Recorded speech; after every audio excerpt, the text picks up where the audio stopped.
Good morning, students, and all those who are present here this morning. This is indeed the day that the Lord has made, and we welcome you to the pre-registration orientation exercise this morning. I just want to share one quick thing with you for a minute. Um, Today, I give God praise because I'm alive. And last week, I had a health scare that made me think about the brevity of life and the suddenness of death. And so I just want to encourage you, just as you prepare for university life, just as you prepare for anything that you're going to do, a journey, a new journey, make sure you prepare for your journey after this life. It's crucial because the afterlife can put you at any point. So you have to always be prepared for that journey. And there's only one way to be prepared, and that is through having a relationship with Jesus Christ. There is no other. And so I will pray for you this morning, and I will pray with you that God will indeed bless you tremendously on this new journey. Let us pray. Heavenly Father, we thank you for the gift of new beginnings and the opportunity that this pre-registration orientation brings. We lift up every student here today, each one uniquely created, full of potential and destined for greatness. We ask, Father, that you will pour out your wisdom as you make important decisions about your academic journey, whether to stay on this journey or go elsewhere and do something different. Guide their minds as they select courses and consider other goals. May your peace guard their hearts amid uncertainties, and may they be confident that you are with them every step of the way. Lord, I pray for clarity of thought, open doors for resources and support and divine connection with mentors that they will have or will obtain on this journey, friends and community. Help them to manage their time well. Help them to grow in character. Help them to remain resilient when challenges arise. Father, I pray that you bless the faculty and staff who served especially this morning, and may this orientation mark the start of a fruitful and fulfilling experience. And Lord, for those who would want to be prepared for a journey with you, Lord, I now just want to invite them to pray this simple prayer after me. If they know you and they believe that you are Lord God and Savior of this universe, Lord, I ask that you will speak to their hearts even now. And so I ask you, students and those gathered, that if you would like to prepare for the journey after this one, after this life, that you pray with me and invite Jesus Christ into your life. Lord Jesus, you can just repeat after me, wherever you are. Lord Jesus, thank you for dying on the cross for my sins. I believe that you are the Son of God and that you died for me. Today, I repent of my sins, all my sins. I place them at your feet. And I thank you for the blood of Jesus that has offered me for complete forgiveness for all my sins. Thank you for that, Lord. And thank you for the gift of eternal life. Help me, O God, to really follow after you, to seek you, and to grow to know you better on this journey. In Jesus' name, amen. Amen. God bless you all. If you prayed that prayer with me today, you can call me, call the office and get my number. Find a way to make contact. God bless you. Bye.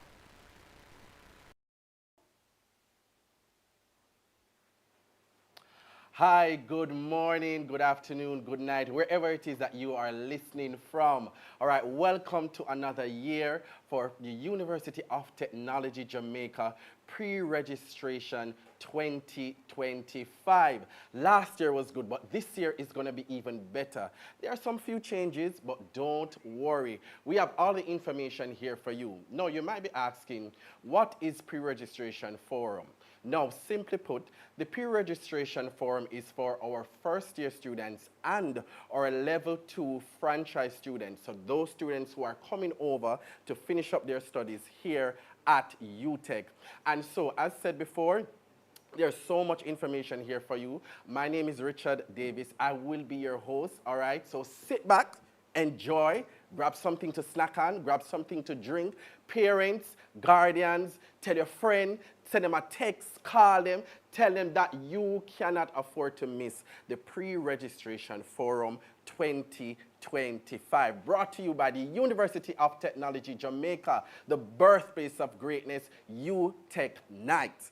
And so, as we go forward into the program, all right, we want to start off by hearing from a lovely, wonderful young lady, all right? Her name is Miss Marian Brown, and she is the University Registrar, and she's going to be bringing us greetings right now. So everyone, put those clap emojis, put those smiley faces, all right, blur it up, and welcome the University Registrar, Miss Marian Brown, with her greetings. Thank you so much. Ladies and gentlemen, good morning. It is my distinct pleasure to greet you on behalf of our President, Dr. Kevin Brown, and members of the University Leadership Team and members of the university community at this, our annual pre-registration forum. I would like to extend sincere thanks to the Office of Admissions and Enrollment Management for hosting this important event, which is a cornerstone of the calendar of the Division of Student Services and the Registry. Special thanks to Mr. Clayton Moore, our Assistant Registrar Admissions, and his dedicated team for making this forum possible. The pre-registration forum is designed specifically for our prospective and franchise transfer students who have chosen to pursue their academic journey with us. Congratulations on selecting the University of Technology Jamaica. This forum is intended to provide you with essential information as you prepare to begin or continue your higher education journey. Special greetings to our prospective students, parents, and guardians who have taken the time to equip yourself with the knowledge to prepare for the university journey of achieving a higher education at one of our tertiary institutions in the Caribbean. Now, as we continue to educate the nation and increase regional impact, this is evidenced by our new vision, recently approved by the Council on July 7, 2025. We are a premier public technological research institution producing innovative, socially responsible leaders equipped with the skills and the entrepreneurial mindset necessary to excel in a rapidly changing global environment. This vision guides our mandate as a STEM-focused institution to continue our commitment to integrate high-quality education, research, and practicable application to develop innovative leaders who advance technology and enhance the human condition. This year's forum arrives at a defining moment, a time of bold transformation as we prepare to shape the future through a major academic evolution. Beginning in semester 1 of the 2025-2026 academic year, the university will transition to a fixed module diet for first-year students. This model ensures that each semester, students are seamlessly enrolled in a thoughtfully curated set of modules designed to support their academic journey.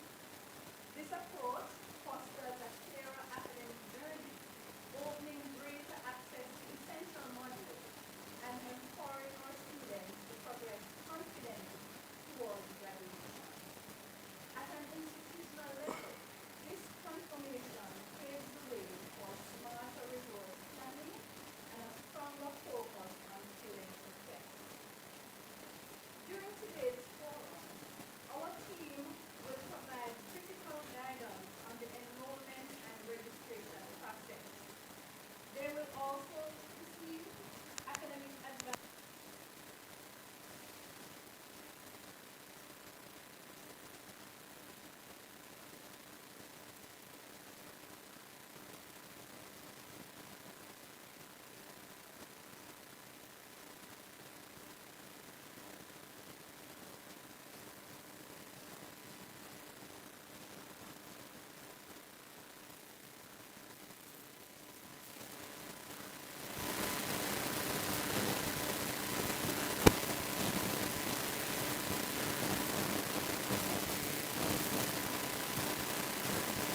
The university is proud to have a dedicated and resilient team ready to support you throughout your academic journey. We are here to help you succeed both in your studies and in your personal development. Once again, I extend a warm UTech Jamaica greeting to you and extend my very best wishes to you as you prepare to embark on this exciting chapter in your educational journey. Thank you, and I hope you will enjoy the rest of this pre-registration session.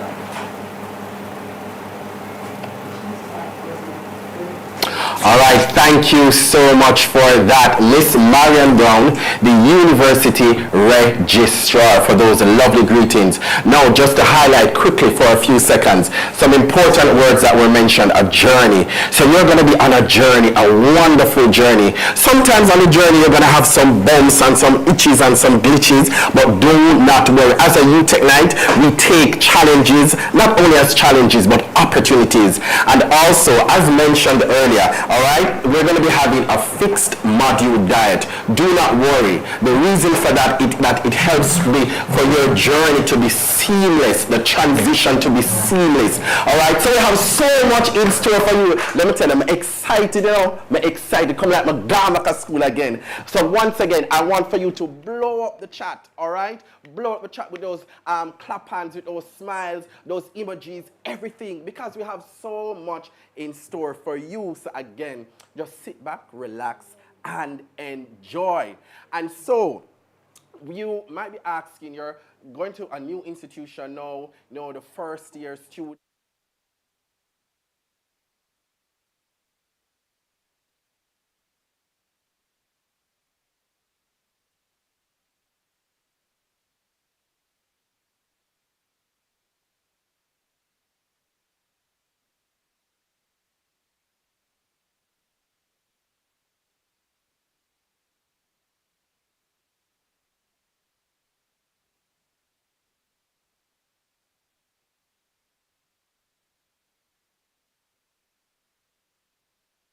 Is ECD. What does that mean and who should pay it? Hi, good morning, Mr. Davis, and good morning, students, parents, and guardians. We are so happy to have you here today, and welcome to the University of Technology, Jamaica from the admissions office. All right, who should pay the ECD? So the ECD, Richard Davis, is the enrollment commitment deposit, and what it does is to indicate to us that you are accepting our offer. So we'd have sent students different letters of offer, and the ECD is your way of letting us know that you are coming to UTech Jamaica. All right. Also, it's a deposit, as it says. It's an enrollment commitment deposit. So it forms a part of your tuition. All right, thank you. Now, next question. What is the mode of attendance for a new student? All right, so before we get to that, Richard, a point to note. So we would have given out several different letters of acceptance. So some students would have got our unconditional acceptance. Those students would have met all the requirements that the course of study that they apply to needs, and they would have submitted the supporting documents, whether they uploaded the certified documents or taken them to us physically. Now we have other students who would have applied and we have given them a conditional acceptance. All right. Those students have some sort of documents outstanding, whether it be their qualification, their TRN, some part of what is required is not in. Okay. So once you get those students, we urge you to upload those certified documents so we can change your offers to an unconditional status. All right. We also, Richard, have a special offer that we give some students in the form of the qualification bar. Okay, that's right? good. So those students also, they would have had some of what is needed and required and would have given them that acceptance with the provision that after a specified time, they must submit the requirements. Okay. So the unconditionally accepted students and the qualification bar students are supposed to pay their ECD to start. Now, the conditionally accepted students, we don't want you to go and pay that money until you have taken in the requirements and we would have given you a new letter. Okay. All right, thank you so much for that information. Really informative indeed. And just before we go back to you, Mrs. Gokul Hibbert, I just want to mention to everyone, all right, so not just only the pre-registration form that we have, coming up also in August, we have the week of welcome, the Wow Week, and that's the week of orientation, and that's from August 24th to the 30th, 2025. So our week of welcome, Wow Week, from August 24th to August 30, 2025, under the theme, Find Your People, Fuel Your Passion, Ignite Your Journey. That is what you're going to be experiencing, what UTech is about, being a UTech night, being separate and set apart, and just being unique. So once again, the week of welcome, or week of orientation, August 24th to August 30th, under the theme, Find Your People, Fuel Your Passion, Ignite Your Journey. So many activities are going to be happening during that week, in which we just big you up, we just show you up, and we just make you excited about UTech Jamaica. All right, so back to you, Mrs. Gokul Hibbert. All right, so next question. What is the mode of attendance for our new students? All right, so I'm happy you asked that, and as our registrar would have said before, Mr. Davis, for our new students, yes, we have a new dispensation in the term of a fixed diet. Okay. And what this does, Mr. Davis, is to help our students to navigate through the system a little easier. We want an easier transition for our students, for them to navigate the complexities. You know, in selecting the modules, sometimes they might end up with clashes, sometimes the modules are full. So it's the university's way of making life a little bit easier for incoming students, in that we do a pre-timetable for them. So we go through, and based on the course of study and the modules that is required, you get a preset timetable. However, today we have our franchise students with us, and those students will still be on our flexible scheduling. All right, so we would have sent out to our first-year students, Mr. Davis, a survey asking them their choice, whether they want to come to school full-time or part-time. Now, a student registered for a credit load that enables the completion of course within a specified time. So for the full-time students, they will take up more credits, and this will enable them to complete their course of study in the prescribed time. What do I mean?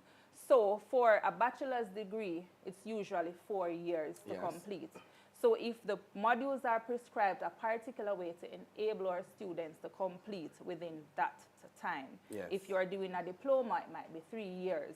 So how the modules are set out would enable you to complete within that prescribed time.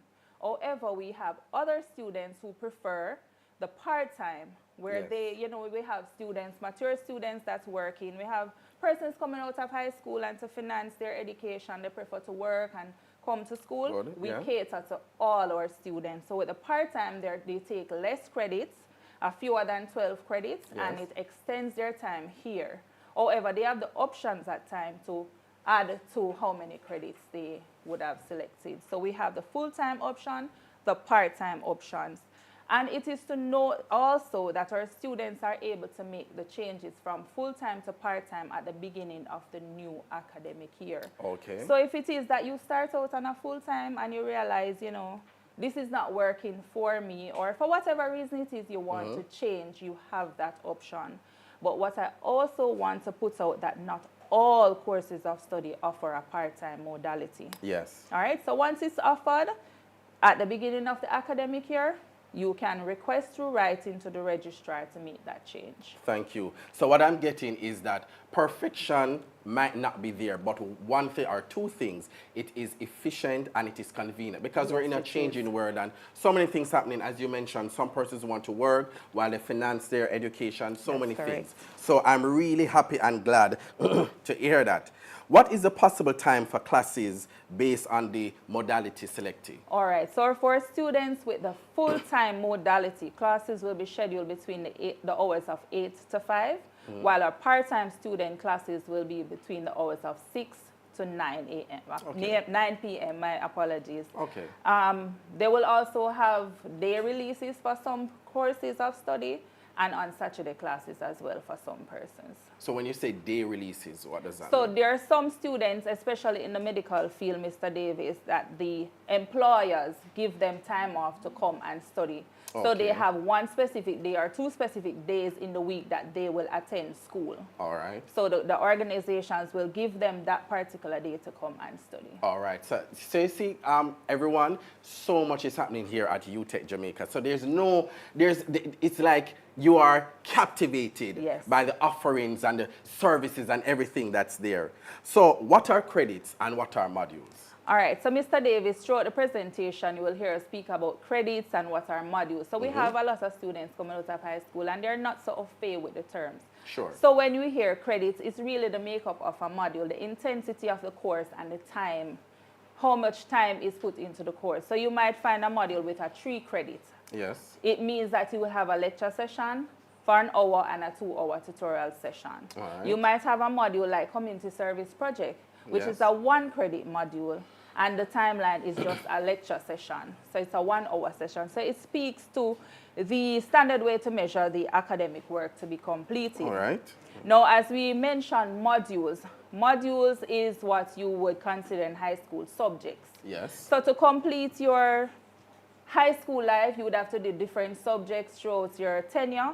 For UTech or for university life, you do what we call modules. So you'll do a set of modules that will assist in completing the course of study that you have applied to. Okay. Yes. Okay, great, great, great. No, I am a new student, all right? So you tell me that I need to go to the website, log into my portal, some things, but when I go there, first of all, what do I do? Because it can be overwhelming, it can be frustrating, it can be so many things. But what do I do? Where do I go? What should I look at? So many things. How do you guide me now? I'm a new student through the registration steps. All right. Thank you for asking that question, Mr. Davis, and I'm so happy to be here to assist our students Sure. with that information. So as you will see, there are 6 steps in the understanding the registration process. So your first step really is paying your enrollment commitment deposit. After paying the enrollment commitment deposit, you will meet with your academic advisor, and that information will be provided later this afternoon when the students meet with their respective colleges and Great. faculty. Because we want our students to speak to their advisors to be on a clear path, Yes. to help them, to guide them, on a one-to-one basis. So once you have received your academic advisement, your next step in the registration process is your module selection / confirmation of modules. So as I said before, some students or returning students will still have the flexibility to select their modules, Yes. while our new students will just go on the system to confirm those modules. After selecting and confirming, we move on to selecting your payment plan, which is a little new, Yes. Richard, and I'll walk you through further. After selecting your payment plan, we move to your financial clearance and registration, where students are required to make a 30% payment of Yes. whatever their total generated invoice is, and they will be registered to start Yes. their classes. We also have our medical form submission and our ID services. So once the medical is completed, we move on to ID services. Okay, great, great. So even though there are multiple steps there, there's no need to worry, there's no need to be overwhelmed, No. all right? It can be a simple, straightforward process. Now, is there a difference between the registration steps for new students and or returning students? All right, so as I explained before, Mr. Davis, so our new students, they will be on the fixed diet, whereas our returning students and our franchise students, they Yes. will be on our flexi schedule modality, All right. whereas they are still able to select their modules and to make their own timetable. Okay. Now, their modality will be determined based on the amount of credits that they would have taken up. So if for one semester they take up the full credit load, Yes. then they will be considered a full-time student. All If right. they decide to take up less than, based on the number, the 9 minimum, Yes. they will be able to be considered a part-time student. All right, thank you. Now, when can a student start selecting and confirming their modules? Okay, so module registration begins on August 18th. So students, please ensure that you pay your ECD before at least 3 clear working days, so that when the system opens on August 18th, you are ready to go. Yes. right? It goes on, so registration is between August 18 to August 30. My apologies. So if it is That's all that right. you take in your qualifications a little later, you know, because we know CXC comes out in August, Yes. don't get flustered. You can still pay your ECD and register. All right. Thank you. Now, what's the maximum number of credits a returning student can select? All right, so for returning students, the maximum is 21 and your minimum credit is 9. So as I said before, Mr. Davis, the students can decide how much. That is for a returning student. But I like to go through understanding the module selection process and to guide the students a little bit on how to go about selecting and confirming their modules once the registration, the portal opens. Sure. So students, we ask that you go onto the UTech website at www.utech.edu.jm. And if you're seeing on the screen here, you're going to go to the upper right-hand corner of the web page. You will see students, staff, and partners. You are to click on the option that says student. All right. Once you click on the student to the left of the portal, as you're seeing here, mine's a little on the right now, you will see our web application. You are going to go to the option that says e-vision portal. Yes. Now, when you go on the portal, what is it that you're looking for? What do I use to sign in, the students might ask. Yes. So once you go on, you will see a screen that looks similar to what is on screen now, asking you to log into the student portal here. Now, your username is your ID. Where do I find my ID? Yes. Your ID number is the number on the top left-hand corner, of your acceptance letter. And for most of our new students, it's the number that begins with 25. Correct. Right? So you'll use your ID number as your username, and your password is your date of birth.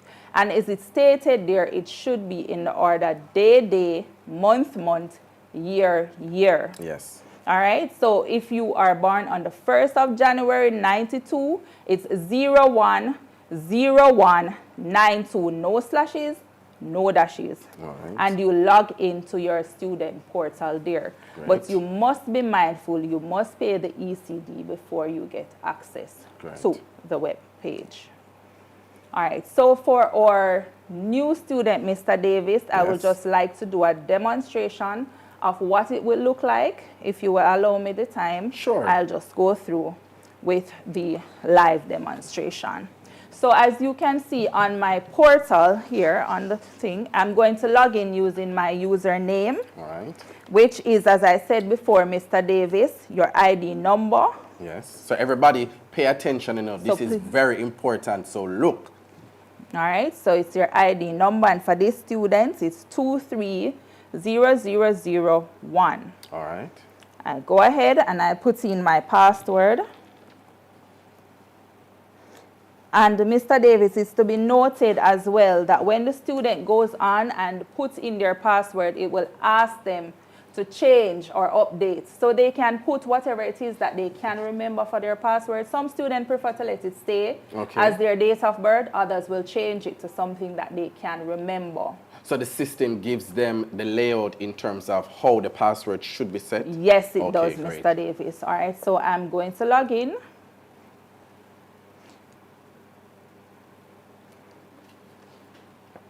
All right, let me just try again. I'm seeing where this login. All right, what I'm going to do, I'm just going to ask the system persons just to reset for me. And I'm just going to continue with the presentation, and then I'll do the live demonstration afterwards. Sorry.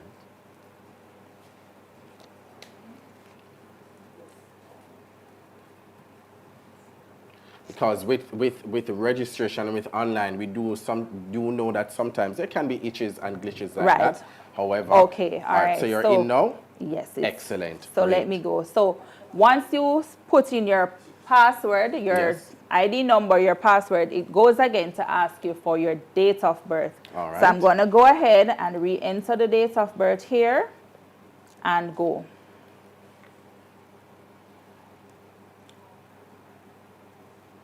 Okay, and this is what our student portal looks like. Now our students are asked to go to the option to your left, click on student. Yes.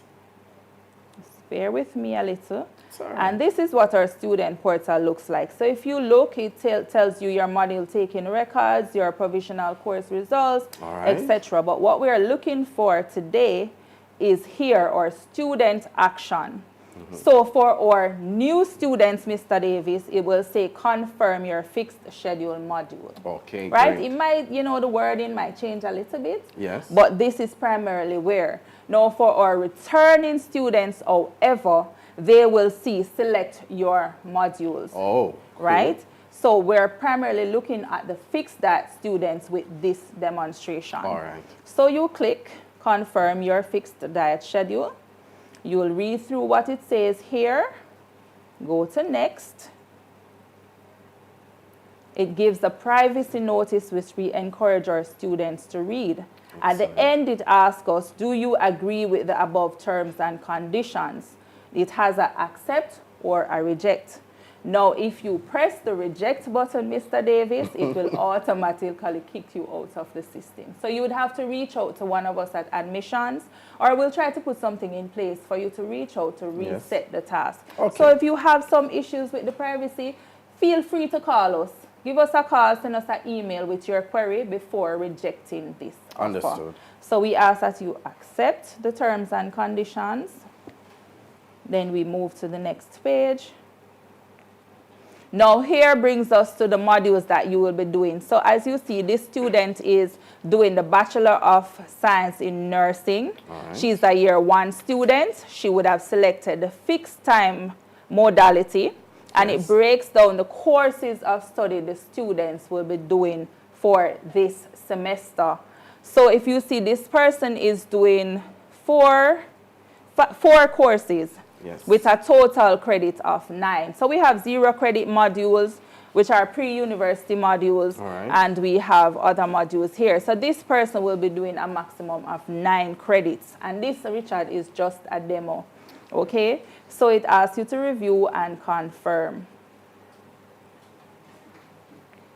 Now it brings us to select a payment option. Now here on this page, it gives your ID number, your name, your course of study, your mode of attendance, all the modules that you would have confirmed earlier, your miscellaneous fees, and it gives you our totals for the courses you would have studied. For this student, their school fee will be approximately $173,000, as you see here. All right. So that's the total amount due. Now, when you scroll down, it asks you to make your selection in terms of your payment. And as I'd said before, your payment selection option. Yes. So here we have 2 options. Students have the option to pay in full or a part installment.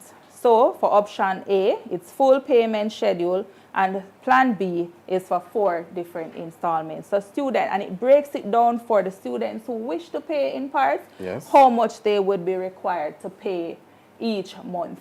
All right? So you go down, after you have deliberated whether you can pay your school fee in full or in part, you select the option that you choose. So whether it is that I am a full-time or part-time student, any one of these payment plans can apply to me? Yes, Mr. Davis, and it will be here for you to select. Sure. So in my case, I'm going to go ahead and select plan B because I don't have all the money right now. Yes. Select payment option. Again, it gives your fee payment schedule. It breaks it down for you. So I know that by August 12th, I would have to pay $29,000. Come August 31st, 43. And these dates, as I said before, Mr. Davis, is just for this demo. So once the student go on, they will see the real dates in time and the figures. So another payment in September, again in October, and all the fees must be paid before exam time. So the schedule would have fixed it that way. Great. So you're seeing everything here. You're okay. You go on to next. Now it asks you again to agree to our statement of liability. It speaks to the payments and other university regulation, and if you don't pay on time, whatever. So we ask that you read through. I'll agree. Next. This is a student agreement. Again, you read through. And any one of these you disagree with, as I said before, just reach out to us. Let us know what your dissatisfaction is, and then we'll take it from there. Great. All right, so now it brings us to our enrollment statement. So again, it gives us all of your information, the modules that you selected, the tuition fee that is due, and basically, Mr. Davis, that's it. Finish. Okay, great. That is the enrollment step. So after this now, you are required now to go and make your first 30% payment. Yes. And then you will be a fully registered student. All You'll right. be a registered student. Thank you so much, Mrs. Gokul Hibbert. So again, you have just seen a live demonstration as how it is to navigate the system so much. So we're making it efficient, easier for you, particularly our first-year students or franchise students, or returning students. Don't worry yourself, man. We're having no lack and having no in store and having no settled. But I love how it is that it is so straightforward. I Yes, love how it is, is that Mr. it Davis. gives you the breakdown, because you see the fees that are applied there. You know at the different times, as you say, what needs to be paid, when it needs to be paid, so you can go on the payment plan. Because we have to be real in the economy that we live in, and everybody have the money. We can't do it all one time. Yes. God bless to those who can pay it just like that and just swipe the card and the money sent. But not everyone has that blessing. And so I'm really glad that UTech Jamaica caters to a wide variety of economic levels. So that's very good. Right. No. Sorry, Mr. Davis, before you continue. So that would have been for our fixed diet students. So Yes. for our returning students, you know, they'll log on just the same. Yes. Once they click on the option that says select your modules, it brings up something that's similar to what's on the screen, where the module selections are broken down into different sections, whether morning sessions, evening, Yes. afternoon, and the students are able to pick from wherever they're comfortable attending their classes. Great. So if you prefer morning classes, you might not get it all, because, you know, the students select the main activity, which is the lecture, and then it assigns a tutorial or so. But for the most part, if you prefer morning sessions, you will look for your modules. We're not going to guarantee that all the modules will be in the morning, but we ask that you look through all the options and make your selections. And as I said before, you're allowed to do a minimum of 9 and a maximum of 21 credits. Okay, thank you so much. Now, tell us about the transfer of credit and exemption policy. What is that exactly? All right, so Mr. Davis would have had students coming in from different tertiary institutions, Yes. and they would have gained credits from whatever degree program or diploma program they would have done before that, maybe relative to what we do here at UTech. And so the students are able to do what we call transfer of credits. Yes. Now, the students can go onto our website at UTech Jamaica. They can fill out the forms with their supporting documents, send them to their faculty. It's free of cost. It's a one-time process, however, though, Mr. Davis, and must be done in your first year of study. Right. For the exemptions, however, if you are working in an industry, say you are an engineer working, but you really don't have the qualifications, but you know, whatever your line of work it is and whatever you do, you see that, you know, what I'm doing here is similar to what this course delivery is. You All can right. apply for an exemption. Great. Exemption can be done throughout your life cycle at UTech, any semester. However, you are required to pay for the exemptions, and we ask that you attend the classes until these exemptions are approved. Mr. Davis. All right, thank you so much once again. And I do know throughout the presentation, we're going to be talking about certain terms and certain jargons. Now, finally, after it is that a student has confirmed the modules, can a student go back and make any changes? So that question, but also, what does the word confirm? Because sometimes we can mention these terms, especially for new students. When you say confirm, what do you mean? All right, so for a returning student, Mr. Davis, once they make their selection, so they decide they're going to do 12 credits, and they would have selected those 3 modules amounting to 12 credits, and they're comfortable with what they're seeing on their Yes. timetable, they confirming means submitting it. All right. So you're locking it in. This is what I'm going to do, and hence a fee would have been generated for those Great. modules. Now you ask, can these students make changes after? Yes, they can make changes, Mr. Davis, but through the AddDrop portal. Oh, So this only applies to our returning students, however, because they are on the flexible schedule. So they're able to move if they decide to make changes as they go along. So to access the ADDROP portal, again, they go to the UTech website. The same section where the web applications are, you'll see something that says ADDROP. You will click on it, and for new students, they will get a password from Tier 1 support just by sending them an email. Yes. They will get a password just for the ADDROP platform. They submit whether they want to add a module or drop a module. Okay. And then it goes to the admissions department who will make the changes. So if they're requesting to add, once space is in the module, once there's no clash on the timetable, we're going to add. If it's a case where the student decides, you know, I'm not going to be able to do this module this semester, or based on academic advisement as well from their faculty reps, they are able to drop these modules. All right, thank you so much, Mrs. Gokul-Hibbert. And just one thing now, this is not scripted, but if you could speak to the new students and returning students, parents, guardians, and those who are listening, what word of encouragement would you tell them as they begin their new journey here as a UTech Night? What would you tell them? All right, we're looking forward to having you.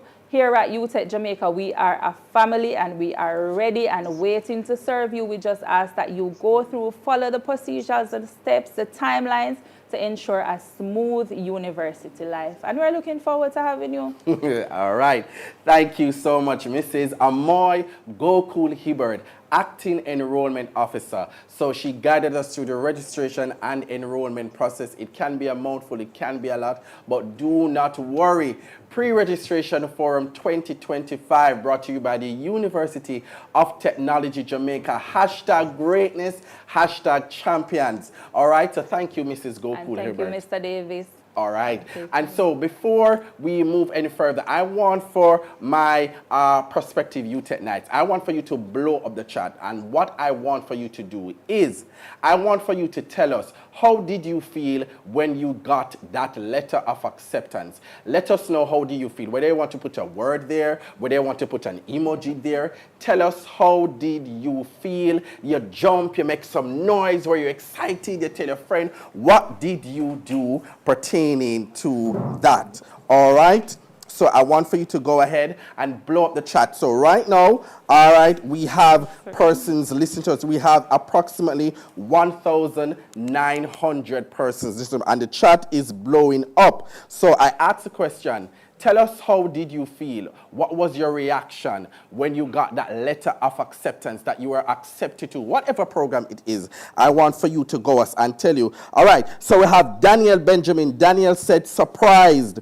All right, Amantha, I was ecstatic. Debrina, proud. All right, we have Carel, excited and relieved. Yeah, man, because you said, boy, the stress come up because you wait. All right, let someone else. I see Tashana. She put the emoji. She happy, she glad. Daniela said, I was proud. We have Matt says that excited. Yannick says, I'm happy, so happy. All right, so there are so many things. I can't go through all of them. All right, but overall, congratulations to those who got their acceptance. And as we said, we're looking forward to you, for you to join us as UTech Night at the UTech family. And so, even as before we go forward into our brief break, please remember, we have the week of welcome coming up. That's our orientation week, August 24th to August 30th. That's our week of welcome, August 24th to August 30th, under the theme, Find Your People, Fuel Your Passion, Ignite Your Journey. A whole heap of activities are going to be happening. All right, you're going to meet so many different movers and shakers, probably even alumni. So that's the week of welcome, August 24th to August 30th. Pre-Registration Forum 2025, brought to you by the University of Technology Jamaica, the birthplace of greatness.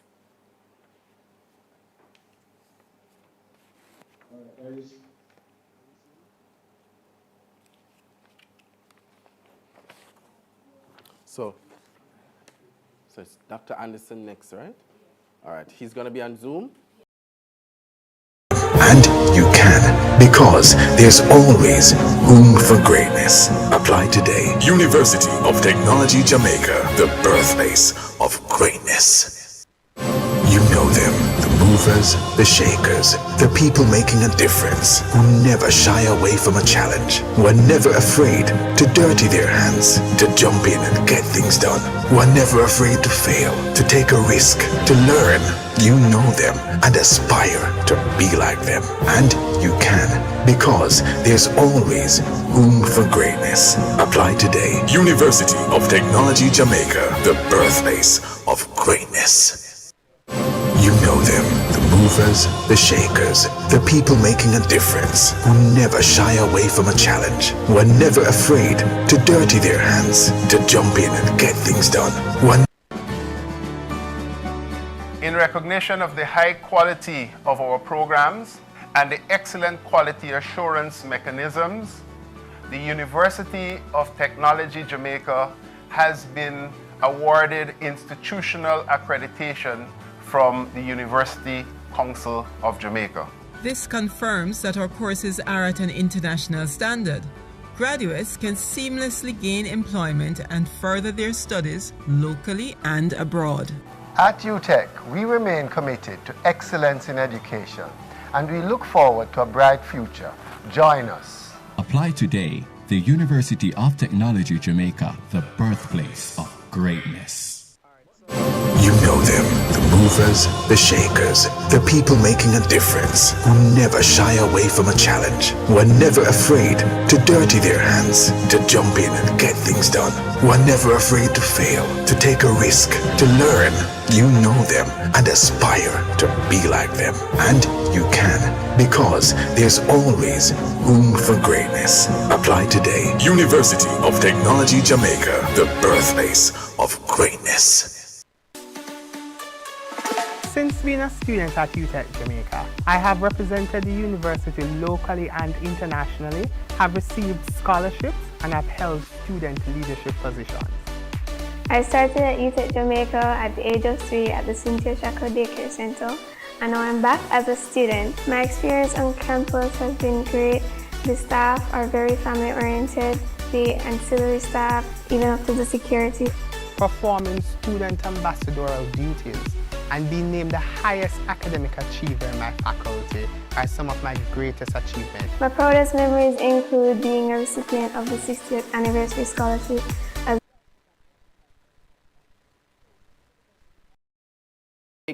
Pre-registration forum 2025, the birthplace of greatness, UTech nights. All right, so pre-registration forum is for our first-year students as well as our level 2 franchise students who are coming over, finishing their studies. So you heard from already Mrs. Amoy Gokul Hibbert, the acting enrollment officer, as she guided us through the process pertaining to your registration and enrollment process. Now at UTech Jamaica, all right, we pride ourselves, in setting apart, because there are so many options that you have as it pertains to tertiary level education, locally, internationally. But right here at UTech Jamaica, we want to ensure that right here is the perfect place for you.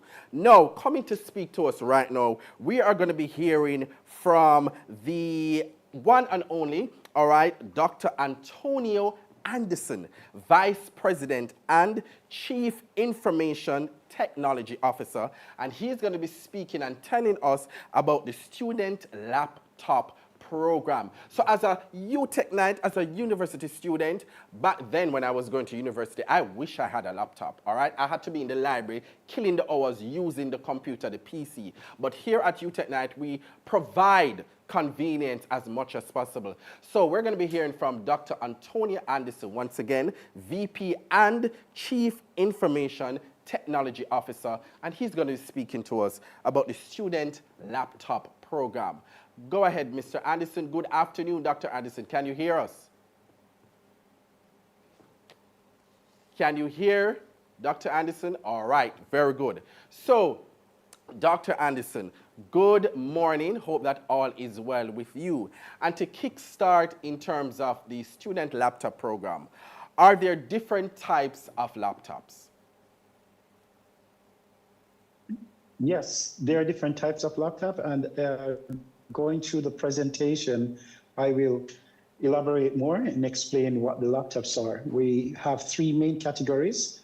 which are the basic, the advanced, and then the professional grade that we have for the students. All right. So there are different, as you mentioned, different categories and different types of laptops. And as you go through the presentation, I'm sure that we're going to be informed, educated, and excited also about the student laptop program. So over to you, Dr. Anderson, when you're ready. All right. Thank you very much, Richard. Welcome, everybody. Welcome to the University of Technology, Jamaica, the Jamaica National STEM University. Dr. Antonio Anderson. I'm the VP and Chief Information Technology Officer here at the University of Technology, Jamaica. Welcome to your the next level of your life, the next adventure. So, to start your adventure at UTech, we recognize that one of the most important tools for success that any student needs is a good laptop that can help them to efficiently deliver and meet the standard. So the leadership tasked the IT department to find a solution for a student laptop program. And after some negotiation and working, we were able to partner with the Royal Computing and for a student laptop program, which one laptop, one student, which initiative, empowering every student through digital access, right? And all this works is that the overview for it is what we are looking for. The key things, it was designed to ensure every student has access to a laptop. The strategic partnership between UTech and Royal Computing ensured that we were able to do this quickly. The program is actually available to every single registered student. That means whether you're on your final year or your first year and anything between, you're able to be a part of that group that you can get the laptop. Now, what are the eligibility process? Who is eligible for it and how it works? The student must be currently registered in order to get it. They receive a digital coupon or voucher upon registration, completed registration. They are presented, they will go to Royal Computing, any of the branches, and they would present the coupon code along with an unexpired or valid UTech ID. They would then redeem the code towards the purchase of a laptop. Limited, one laptop per student every 4 years. That means if you somehow find your program going over 4 years, which sometimes happen for different reasons, as long as you're registered, and if year 5 or the end of year 4, you can get a new, you can go and get you're eligible for another laptop.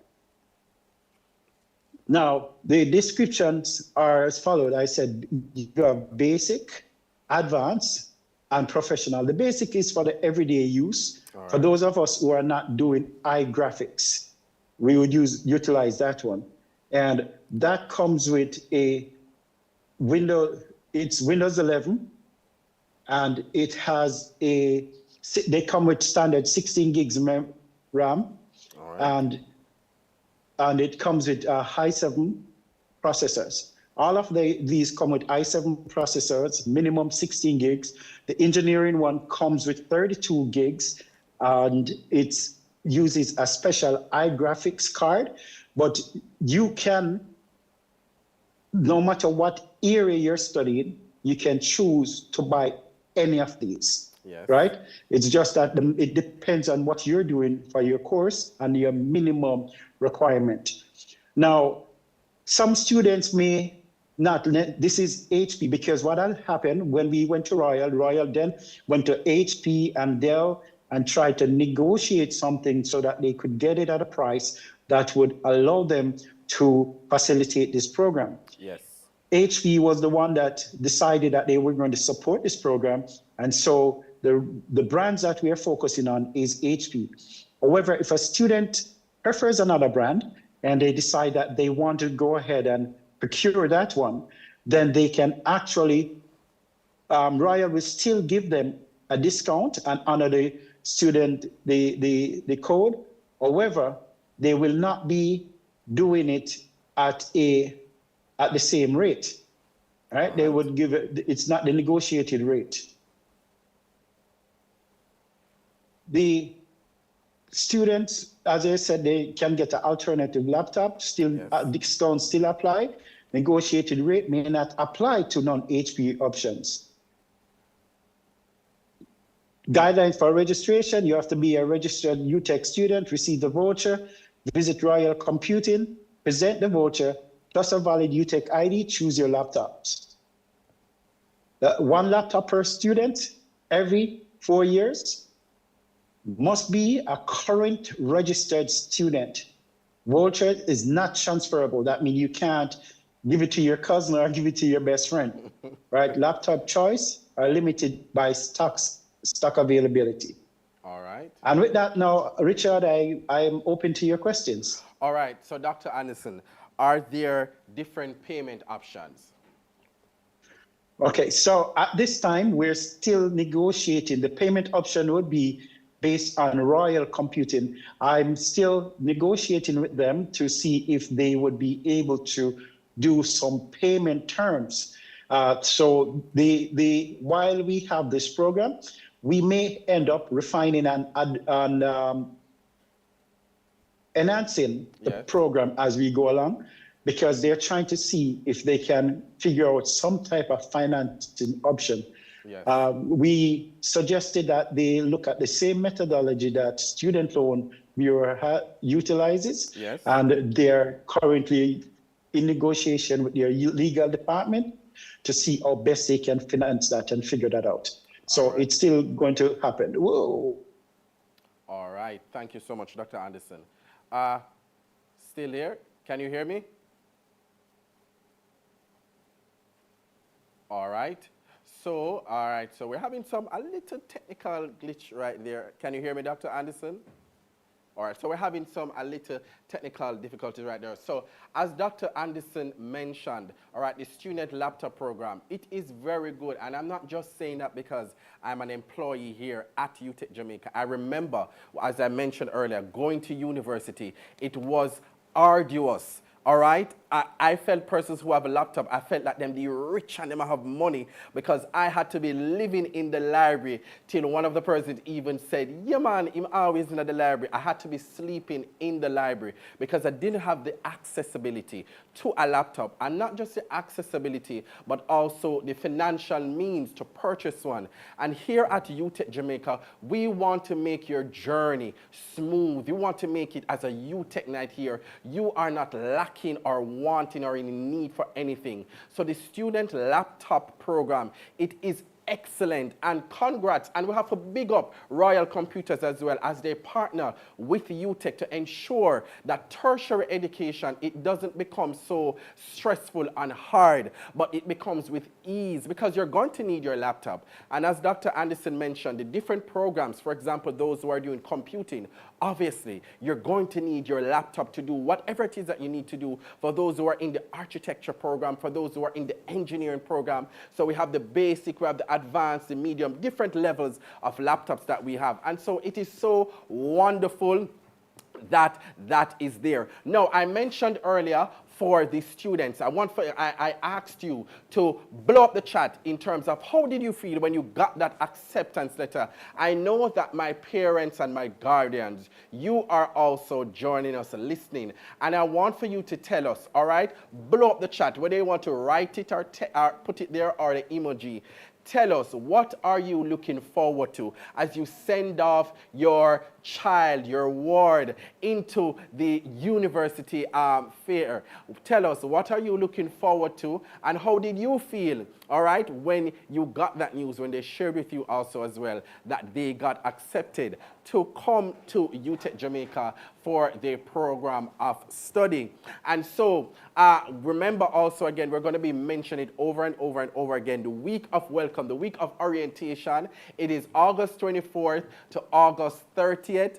August 24th to August 30th, that's the week of welcome. Holy things are going, you know. That is where you're going to be engrafted. You're going to be immersed in different things that makes UTech Jamaica, clubs and societies, dorms, where to go to find it. Some simple things also, because some of us are going to be living on dorm. Where do I go to find the store, to buy groceries, all of those things, all right? All right, and so many things are going to be happening. You are joining us live for Pre-Registration Forum 2025. All right, we are alive and well, brought to you by UTech Jamaica, the birthplace of greatness. All right, and so thank you for joining us as we go to our commercial break.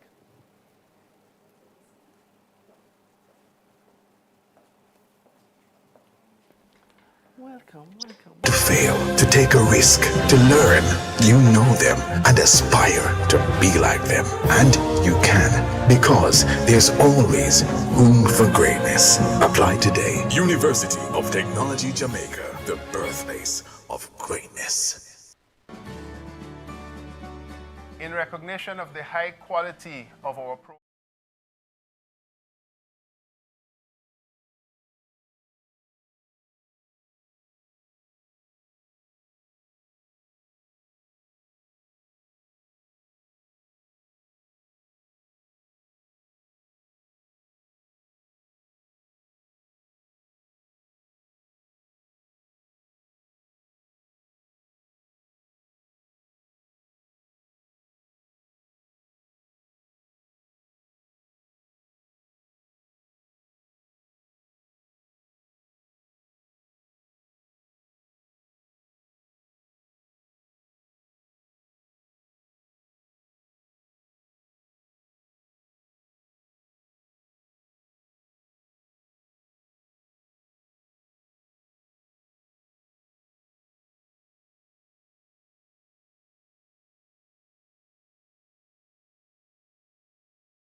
All right, welcome back. All right, from you see this face and hear this voice, you know we are here live once again for another pre-registration forum 2025, brought to you by the University of Technology Jamaica, the birthplace of greatness, where knowledge is power.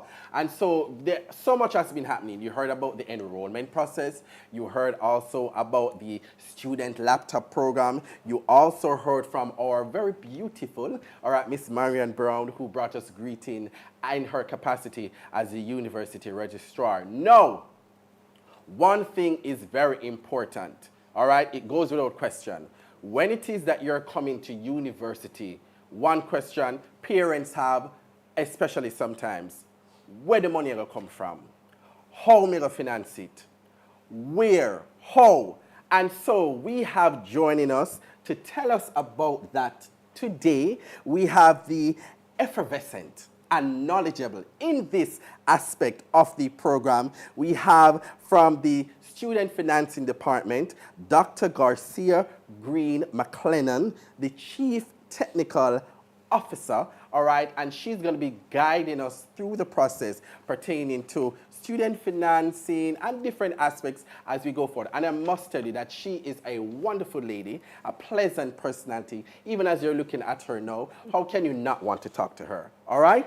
And so welcome, Dr. McLennan. How are you doing? I'm doing well, thank you. Thanks for having me and thanks for the great intro. You're welcome, you're welcome, you're welcome. And so to kick us off, Dr. McLennan, what are the key points to consider when funding tertiary education? All right, thank you for that question. You know, first I just want to start off by welcoming this new cohort of students who will be coming in for the 2025-26 academic year. Welcome to the birthplace of greatness. We're very happy to have you and we look forward to being with you on the journey. Great. All right, so when it comes on to financing tertiary education, there is a lot to consider, but I could condense that into 4 key points. Yes. And the first one is do the research. Yes. You know, as students coming in at the tertiary level, we are preparing students for academic excellence. Yes. And as you get into that mode, it is important that you are in the know. Yes. And there's a lot out there in terms of funding for tertiary education. And so we're encouraging students right now, as you get off this forum, to get on Google or your favorite AI assistant and type in funding for tertiary education in Jamaica. Look for funding that's available according to your program of study. Look for funding that's available to your year. And those are the kinds of questions that you will ask, because you'll find a lot that's being offered, but they are specific sometimes to certain programs, your year, sometimes even gender. So we want our students to start by being proactive and doing some research so that they can know what the offerings are, and then asking the right questions to see what's really available for them. Having done some research and considering some of the key questions, and the next thing is, of course, to prepare a budget, even a basic one. Yes. It's important to look at the key elements that are going to have a cost component once you come here at UTech. So, of course, we know there are tuition fees, but we do have students coming from all across the island, and you might want to consider, am I going to be boarding here on campus, and if so, what are those costs? Am I going to be looking at off-campus accommodation in and around the UTech space? And those come at a cost. And so it's good to do a little, you know, a little budget to see what we're looking at. And then finally, listen, for my students, I don't want you to take anything off the table. Explore all funding options. I'm bringing in SLB immediately. Listen, it is to be your number one thing. It's to be the first thing that you consider. You put it aside because it's your safety net. And so we want you to look at that and then all the other funding options that's available. And those are the 4 key things that I believe that all students coming in should bear in mind as they move through looking at funding options. Thank you, Dr. McLennan. So very, very important information. And so it's a wide variety. And as you mentioned, the steps. Also, what are the first set of fees students need to be aware of as they come and start at UTech Jamaica? Well, you know, when you're coming into university, we at the Department of Student Financing here at UTech, we have a 6-point plan that we like for persons to consider just to frame this, this whole experience. Yes. First, you need to consider the cost of attendance, right? Yes. Which is the core cost, which is your tuition. And then, of course, I mentioned complementary costs like boarding, and there are other program costs specific to the discipline that you're in. You know, if you're in the health sciences, there may be some costs that are peculiar to you. True. And if you're going to be doing like architecture, you have study tours, you know, there are tools and so on. You want to get that information. And then you need to do some sort of calculation. That is, consider what you have in hand as your own personal funds, and then look at the gap so you can then make that association with the areas that you can connect to get funding for that gap. Yes. We recommend that you start with your personal resources. It doesn't matter how small and it doesn't matter how insignificant you think it is. We want you to consider where your mom or dad works or where you work in terms of employer assistance, because there are lots of programs and lots of companies who give support to their either their employees or their employees' children. That's true. You know, don't forget the auntie and the uncle and godmother and godfather. Now is the time to hit them up, right? Because higher education is an investment in an entire community, so they will support you. We know the good old Jamaican partner. My mother threw it. It paid my tuition. And so we're not excluding that. That's a big part of the Jamaican cultural experience. And then, of course, traditional savings that we would have done through banks, credit unions, or whatever. We wanted to pool it all together. That's where you would start in terms of your personal resources, right? Yes. Did you go into fees? Did you? Well, you're actually going there. So I'm going to go to that question. So what are the steps towards generating your tuition fee? All right. So, you know, my colleague, Mrs. Gokul Hibbert, who went earlier, did an excellent job of giving the overall registration process, and she indicated, you know, how you would go about selecting your modules and generating a tuition cost. So let's delve a little bit more. So the first fee that a student will encounter coming in is a set of fees called miscellaneous fees. Some call it auxiliary, some call it ancillary, same fees. These are small fees associated with your studentship. They're not tuition, but they cover various services that you access for an entire year here at UTech. They're mandatory. It means they have to be paid. And they're only due once per academic year. You can't get a refund on those or transfer them because, as I said, they're linked to specific services. And none of the government agencies, the SLB, none of them cover these fees. So it's a first fee. And so as a smart university, we ensure that those fees are covered immediately with your enrollment commitment deposit. So students who would have paid that $40,000 to accept their place, they have already covered the fees, the miscellaneous fees, to ensure. Now, if you're wondering what are these fees, let me just tell you what they are.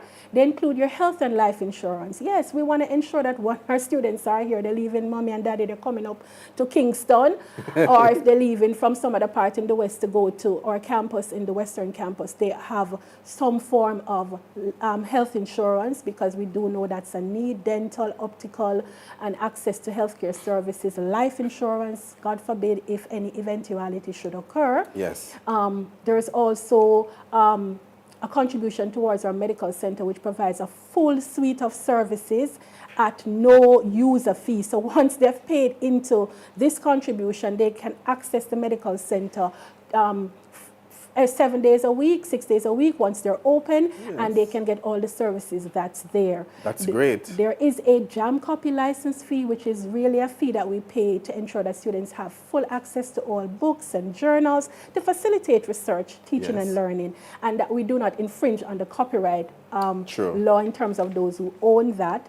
And then we do have a contribution to two other areas, the Students' Union and the Student Welfare Program, both of which provide a full suite of services to students. We'll touch on some of those later as we move in the presentation. So the miscellaneous fees, this is a breakdown, and that enrollment commitment deposit of $40,000 would have satisfied these fees already for students, except for a few faculties that have some specialized requirements. All right, thank you so much. So is there a way for students to get an idea of what are the fees that they will need before the registration?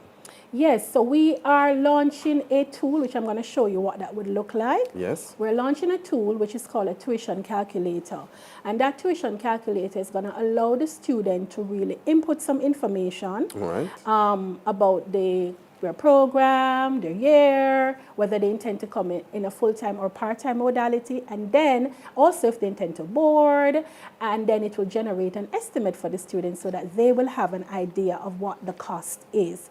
And that can be done before the registration period begins. So we expect that they'll get a correspondence that will give them the instructions on how to access the link. It will be accessible from both the portal and the university's website. So students will be able to get that information.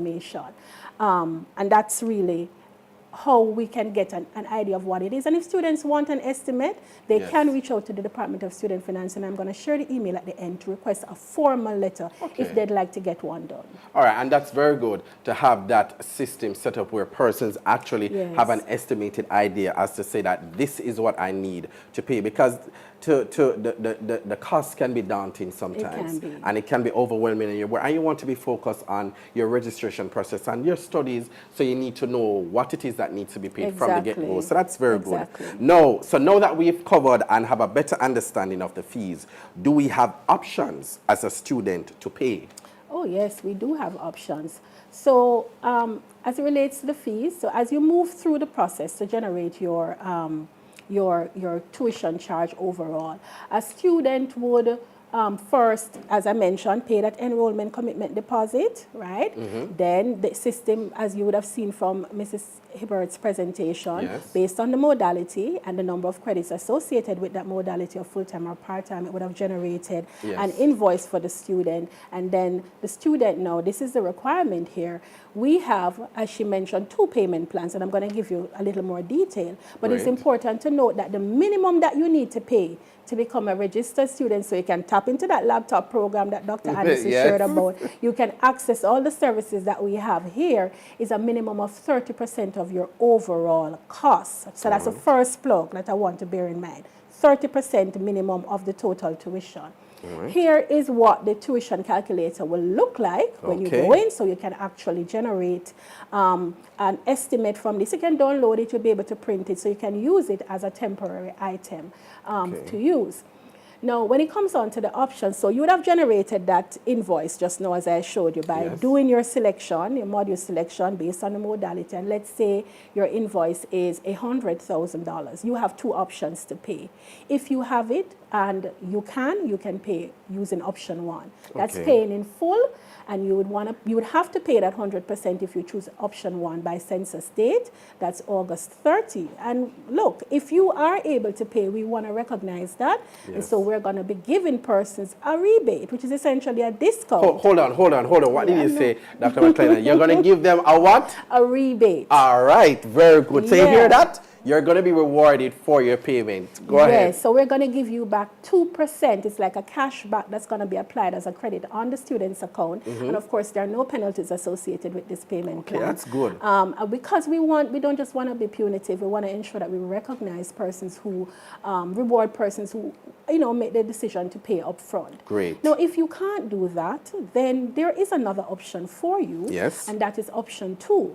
Where you pay the minimum 30%, as I had mentioned, by the same census date. So there are 2 things to remember. Our 30% minimum and our census date of August 30. Yes. Right. Persons who take this option will then have the rest of the semester to pay the remaining 70%. But note, Richard, some conditions apply. So this is now where we're going to ask our students to consider whether or not the option 1 or option 2 is for them. Right. So in terms of these conditions, let's look at how it would be broken down. So we have our 100,000. Yes. It will be asking you to pay the first 30% by August 30. That's $30,000, right? And then September, at the end of September, you would be required again to pay another 30%. Right, so that's another $30,000 in our $100,000 scenario. Yes. And then by October, you would pay another 20%. And then the final installment of 20% would be paid at the end of November.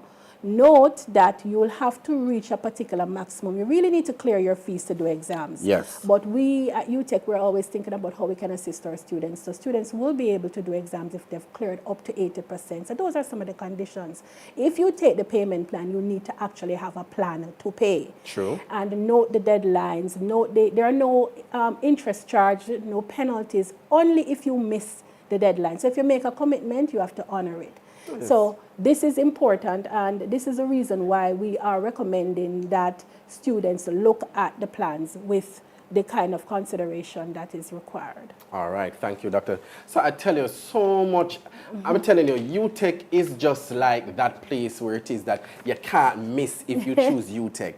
Because, as I said earlier, there are so many options there for tertiary education. But here at UTech, I'm seeing where, as it pertains to finances and tertiary education, so many payment options are there. 30, 30, 20, 20. So you have that to work with to pay as you go along. But as you said, the conditions, you have to meet the conditions, have a payment plan, because when the final time comes for final exams, you can't say anything, you can't say, you never know, because you're getting it right here and you can get more information. Absolutely. All right. Yeah. So Dr. McLennan, now we know that the finances, it can be daunting as in terms of funding as a tertiary education as a student. So what are some funding resources that you can recommend for persons?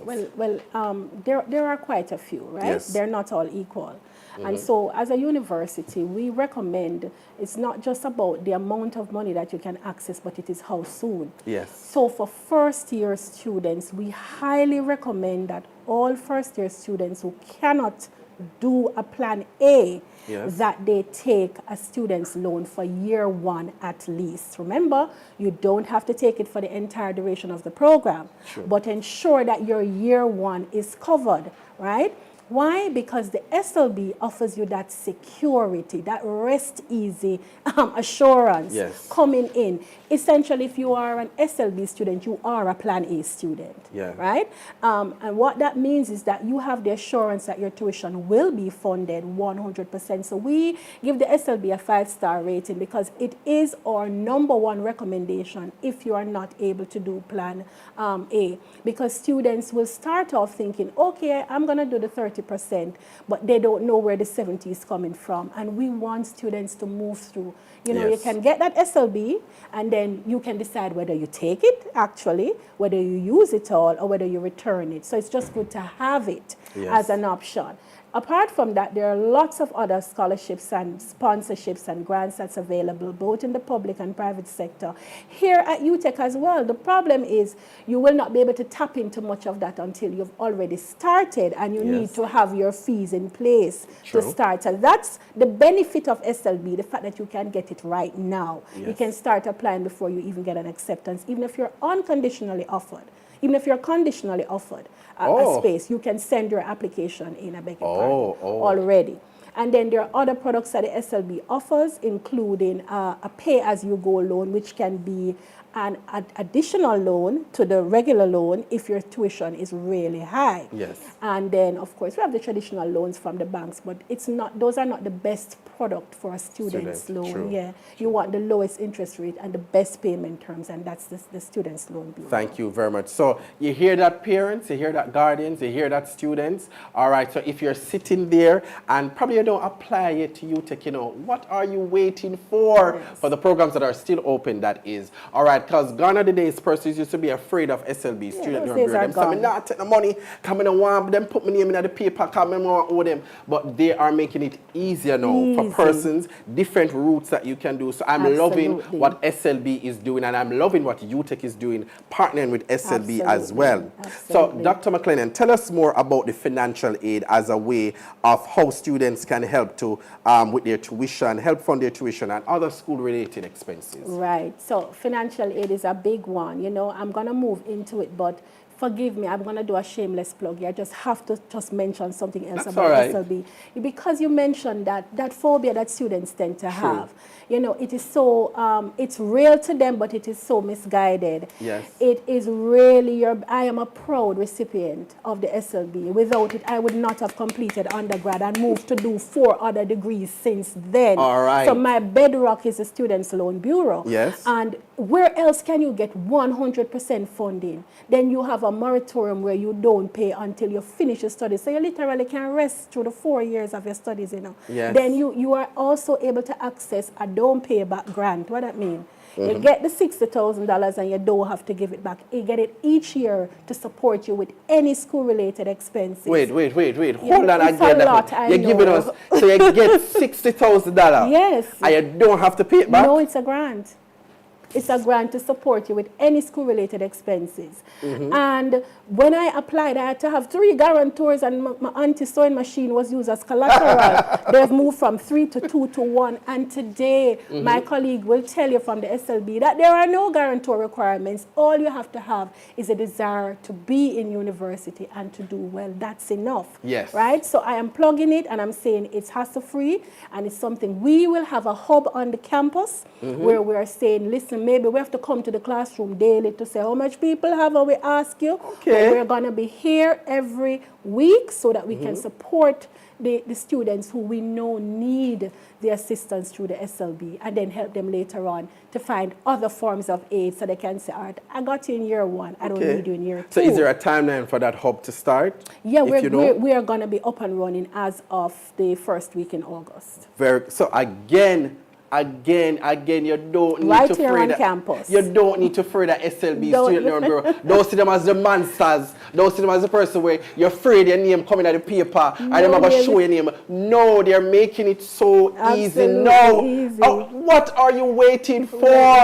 Big up. Put the clap emojis in the chat room. Put the clap there. Big up SLB. I want you to type the name. Big up Student Loan Bureau. Big up SLB. So thank you so much for that, Dr. McLennan. Yes. Now, we want to zoom in a little bit as it pertains to scholarships. All right. Are scholarships available for every area of study? Absolutely. So you have mentioned the premier part of the financial aid model in terms of funding. So scholarships are a very big part of the university experience. And you know, UTech have scholarships galore. True. We are known for offering great scholarships in a variety of areas. For students who are wondering, how do I qualify? Yes. Well, the bedrock of it is always going to be your scholastic achievement. How are you doing academically? And usually a 3.0 GPA, which is really a B+, means your scholarship material from there up. Yes. There are a few that are need-based, where it's a lower academic requirement, but the academic requirement is number one. And then for our Jamaican donors, they do pay attention to financial need, and they try to ensure that they're channeling help to persons who have the academic excellence but also have the need. Other areas that are considered as key criteria for scholarships, you know, your leadership skills. What are you doing in your community, your church, you know, in your former school, and where are you volunteering? Where are you serving as a good citizen of this, this great country? So those are all areas that will help a student in terms of scholarships. All right, thank you so much. And as you mentioned scholarships also, just to put, I know you mentioned it earlier, pertaining to grants and bursaries. Absolutely. I remember when I was going to university, you mentioned earlier in your presentation to do the research. I did a whole lot of research. For some of them, even the ones that probably I didn't qualify for or didn't really, I just applied. I just applied. And I got through with two. And they helped me so much as it pertains to books, as it pertains to other things that I would need to help the journey for my university education and transition so much smoother. So the options are wide. All right?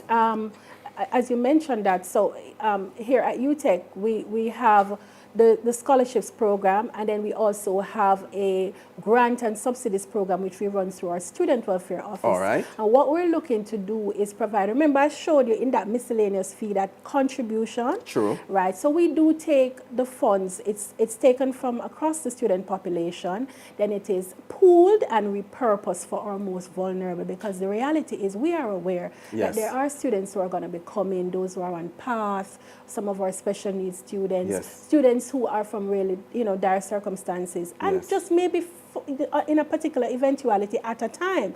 We want to be there for you, so we do provide a wide range of services in terms of, these are small grants, but they help. You know, one cocoa. They do. Tuition, boarding, we give lunch. We have a vibrant lunch program. We do offer transportation subsidy as well, and we do assist with school resources. So it's a very important model that we use here. And then finally, we do have a very robust earn and study program. I think that's probably one of the second nature things we do here at UTech is we give a real work-ready experience for our students. So we are the only institution, and if there's anybody else who's doing it, they've just seen an excellent model and copy, which they should. We have a centralized earn and study program where we actually recruit, we place, we evaluate, we provide a recommendation after. Where else can you go to university and at the end of your 4 years, you're leaving with up to 4 years of experience. So when you actually complete your resume, you have something to put in that section. And so that is another way that students are able to earn as they learn, and be able to, we even facilitate payment of tuition via deductions from that. So we do everything to support the students through the process. So yes, we do have a vibrant earn and study program, and all of that forms part of the financial aid offerings that we have here at UTech. Thank you so much, Dr. McLennan. And as we are coming down, we're wrapping up.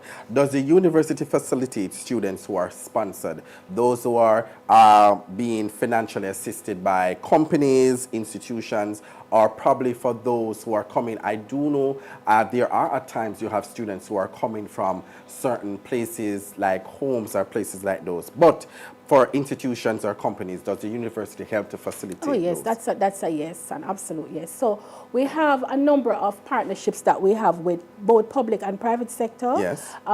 We have the donors who actually offer scholarships Yes. through the University of Technology, and it's offered through a wide range of disciplines, whether it is STEM, the health sciences, hospitality, education, or even we have scholarships that are just general. Yes. It means it's open to any student in any year, in any faculty or program. Okay. Those students now are able to apply for the scholarships, which they will pick up in year one. That's why you need to have some money coming in. All right. For those who are sponsored, which it can be both government and private, it can be a ministerial department, it can be an agency, it can be an NGO, it can even be an individual Yes. that's supporting a student. Those persons we do facilitate. We ask that those students, you don't even have to have the money from the sponsor. If you have the commitment, Yes. an official written commitment where there's a letter of undertaking to say, I, John Brown of agency XYZ, sponsors Richard Davis for the academic year 25-26. It needs to indicate all of your credentials, so we know the money is for you. Yes. It needs to also indicate the value of the sponsorship. How much am I sponsoring you for? It could be for your entire tuition or a part. It needs to state that in words and figures, so there's no mistake about how much we're to give to Richard. Yes. Sometimes it's 4 of you, and we need to know how to allocate that sponsorship. And it must indicate the payment date. And with that letter of commitment, we will actually register you. So we are facilitating you beyond even person's expectation. And we do that throughout the student's tenure. That's excellent. That's so great and excellent news. Now, with all of the information, Dr. McLennan, where can I go as a student to pay my fees? Oh. Where can I go? Everywhere. That's literally the short answer. Everywhere. So we recognize that we don't need to be constrained to 237 Old Hope Road or our campus in the West. So we have really brought on some partners who are agents who offer the payment services at your convenience. Many of them offer it online as well. Yes. So you know there is a Paymaster and a Bill Express location everywhere in every major town and minor town. Yes. And then when you go on to NCB, that goes without saying. There's an NCB everywhere. So if you prefer going into the bank, you can go into NCB and you can also use that option. We also now have a relationship with JN Bank where persons can make their payments there. I ask that you note the processing fee that the institutions charge. They vary from institutions. Whatever that is,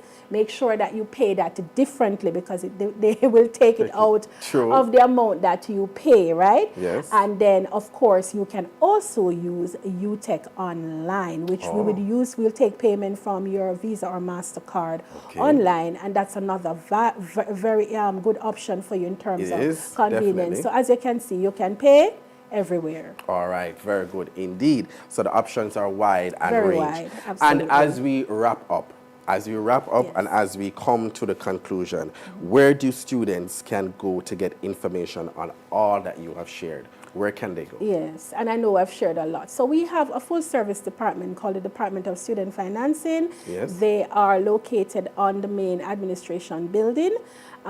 They provide services from, basic queries about your fee payment to more detailed queries about specificity on your account, like at the transaction level. Anything you need to know, the Department of Student Financing is there to provide that. That's also the department where all of those welfare services are provided for students who would need it. And we also offer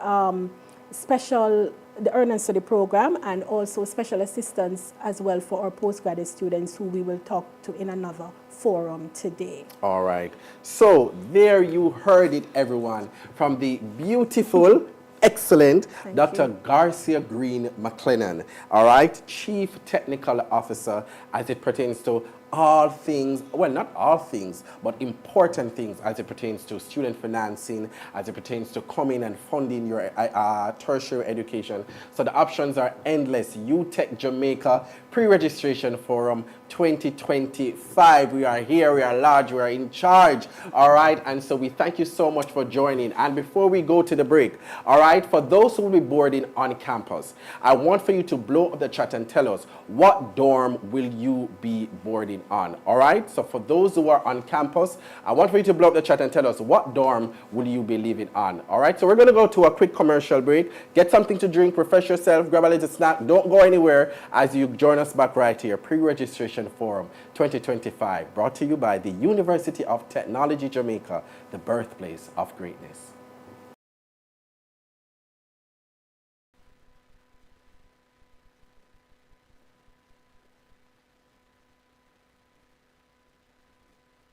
Of Jamaica. This confirms that our courses are at an international standard. Graduates can seamlessly gain employment and further their studies locally.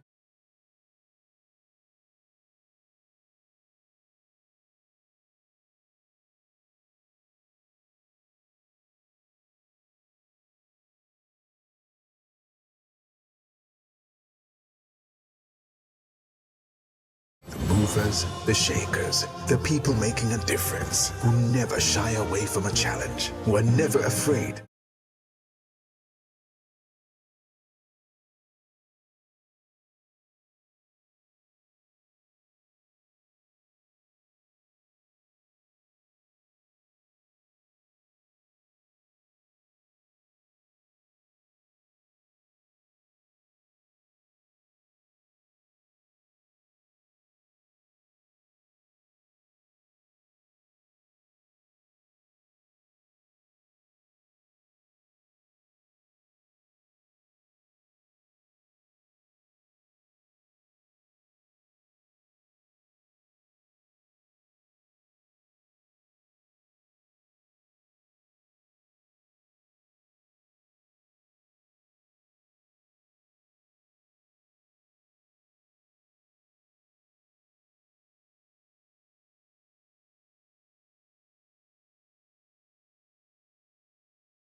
Back to Pre-Registration Forum 2025, brought to you by the University of Technology Jamaica, UTech Nights, all right, as well as the birthplace of greatness. So we just heard from Dr.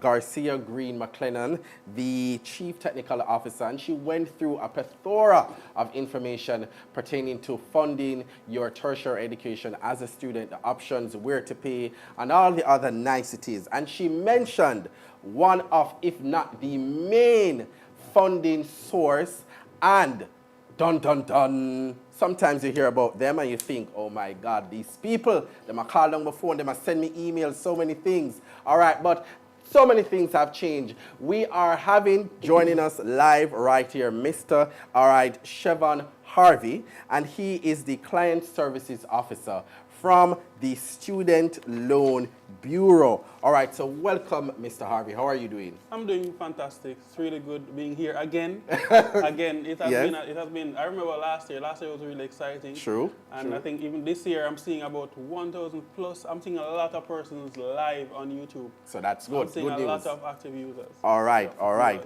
And so as we go forward, as we go into the questions, we're going to kickstart it, Mr. Harvey. So tell us about the loan offerings that SLB has.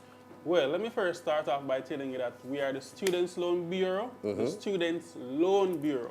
And what we do is we specialize in providing tuition funding for Jamaican nationals who are pursuing higher education. Yes. For the 18-year-old who is looking to pursue a bachelor's in medicine, for the person who is looking to pursue their bachelor's or their degree in law, yes, that's what we do.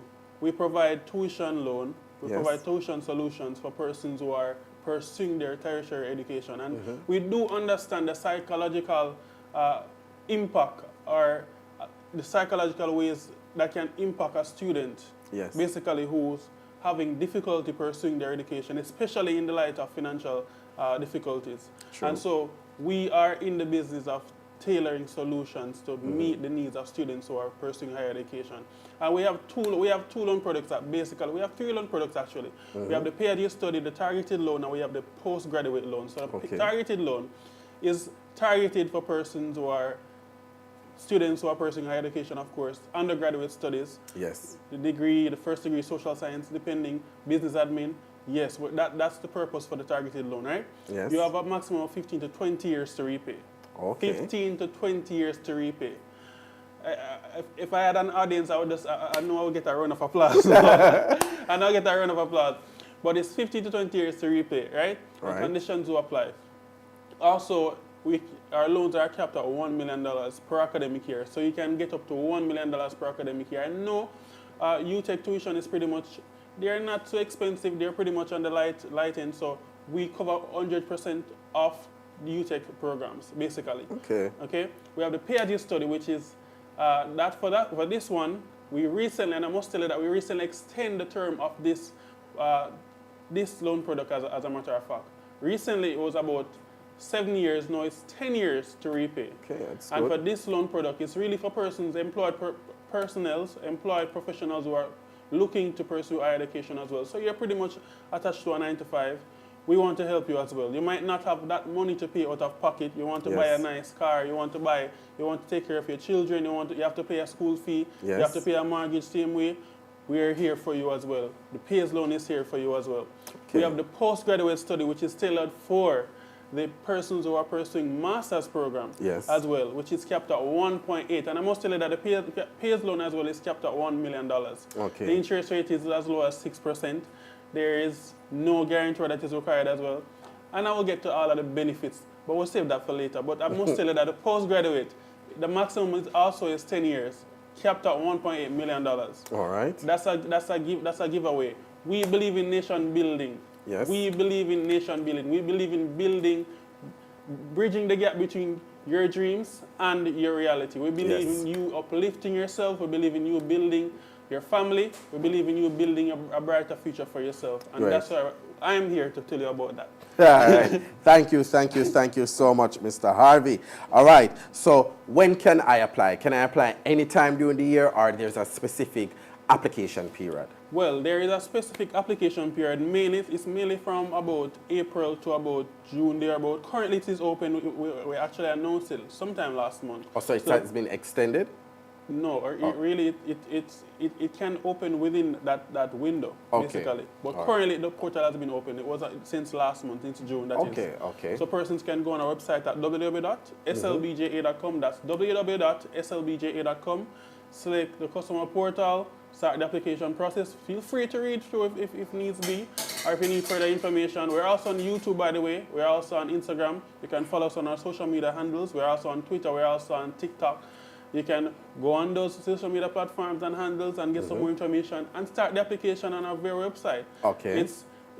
We believe in also a customer experience, a portal that also provides a quality customer experience as well. Yes. And so we're in the process as well of modifying and working to better the application platform. Yes. Currently at the moment. And so we're making things way easier, we're making things way more accessible, documentations and so on. Completing the application, some of the information is also pre-filled before you'd need a TRN to input it and everything. Currently, some of the information is linked to TAJ. Some of the information is also linked to the school. So as soon as you start the application, the school will also be aware where you are. Okay. So we have a memorandum of understanding with institutions. So things are becoming way more easy. And we're hitting that stage and that platform and that phase of modernization here at the Students' Loan Bureau as it relates to the application process. Sure. Thank you so much. Because gone are the days where it can be so generic. When you're going on, you're applying, and for example, not sure if that was the case before, I live in Mobay and I'm applying for SLB back then, and I have to come to Kingston to either drop off something or to do an interview. But as you said, you're modernizing, you're changing changing it now. You're making it accessible to anyone and everyone. All right? So we really do appreciate that. So what documents do I require for the application process? Simple. You need an ID. You definitely need a TRN. Yes. A passport, size photograph. You need a passport as well. And those are just some personal documents. We also need your address verification. We need the income verification for the person who's financially responsible for you. And this can either be in the form of a pay slips or a job letter. Yes. If you're self-employed, we do have a declaration of self-employment form on our website. You can select facilities and documentations. A lot of our forms are there, blank documents that are there. Yes. And what I mean in terms of blank documents is because when you complete the application and you're at the document page, that's page 10. Yes. So most of the information will be tailored for you basically, right? Yes. But on this platform, on our website, on facilities documentation, we have some documents that are basically blank. So you have to input the information. And you can have that certified by JP, that's the Declaration of Self-Employment Form, certify that and have it uploaded. So most of these documents are uploaded. You also need to sign the consent form. So when you get to page 10, because that is a required document page, basically. You see all the documents that are ticked with an asterisk that are needed. All the documents that are needed will be ticked with an asterisk. Yes. And the common ones are birth certificate, the ID, you need a passport size photograph to upload, the income verification, the address verification, and form of a utility bill. If you do not have a utility bill, you can also use the address verification form as well. Okay. That is currently on our website as well. Okay, so those are some common. You should see a consent form as well. All right. And for that one, that your information will be generated in that one. You print, you download, print, sign, and then upload. And that's it, basically. All right. So do I need, because I'm working in the sphere where I work with at UTech, in the Office of Admissions and Enrollment Management, there are times where new students, applicants come and said, SLB said that they need the letter of acceptance for them to grant me the loan or to process the loan. Do persons need the acceptance letter from the institution, the certified copy of the acceptance letter for the, as one of the requirements for a loan? No, you don't. Okay. So tell them again. Tell them. I'm going to ask the question. I'm going to say the question again. Do you need the acceptance letter, whether from UTech Jamaica? We're speaking about UTech.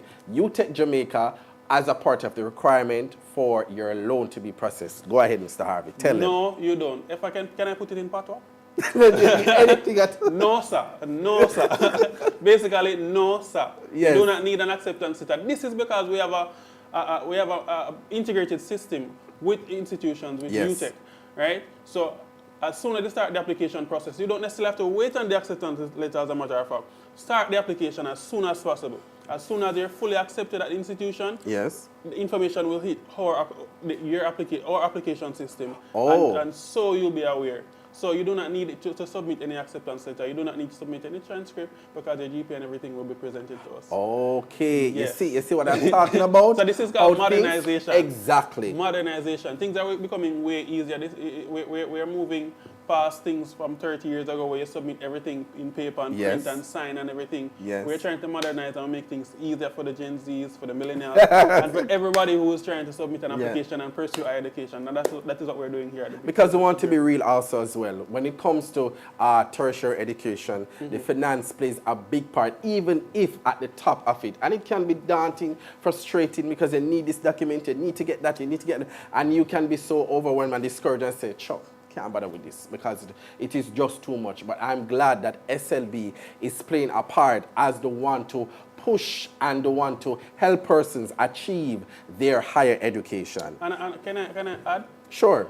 We are currently just a stone throw away from UTech as well. We have changed our location. So if it is that you're at the campus and you want to submit a few documents, so there will actually be a hub here. So yes, because so on top of the hub, we're also at Stone Store Way, basically. We are currently at 86 Oak Road. We have changed our location.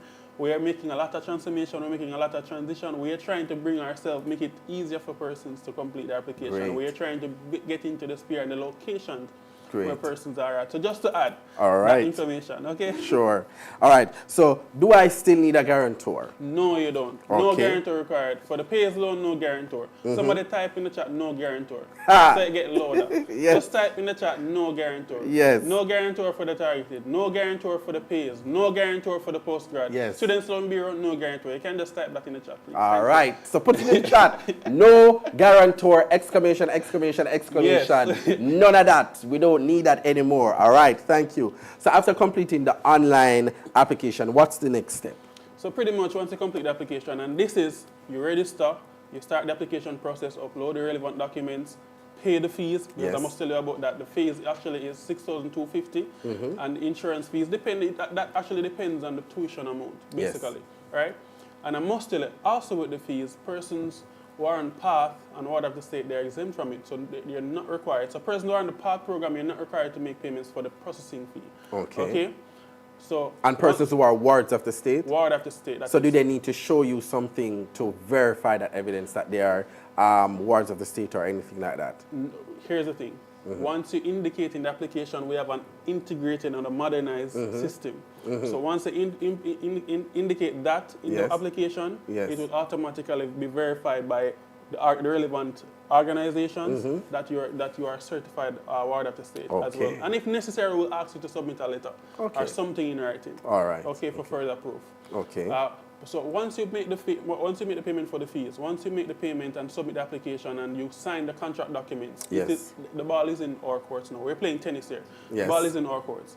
It's for us to now hit the ball to UTech, which is the ball in this case is basically your tuition. Yes. It's for us to now send the funds to this institution and basically you're complete. That's it. All you need to do is to focus on the tuition. Go for the A's, go for the high GPAs, go Yes. for the 3.0 GPA. Apply Yeah. for the scholarships if you want Yes. as well, because the scholarships are also there as well. You know, so Right. you're not just bound to a student loan. You can still apply for the grants, you can still apply for the scholarship, and providing that you are approved and accepted for those, the funds can be returned back to us. Okay, great. So just so you know.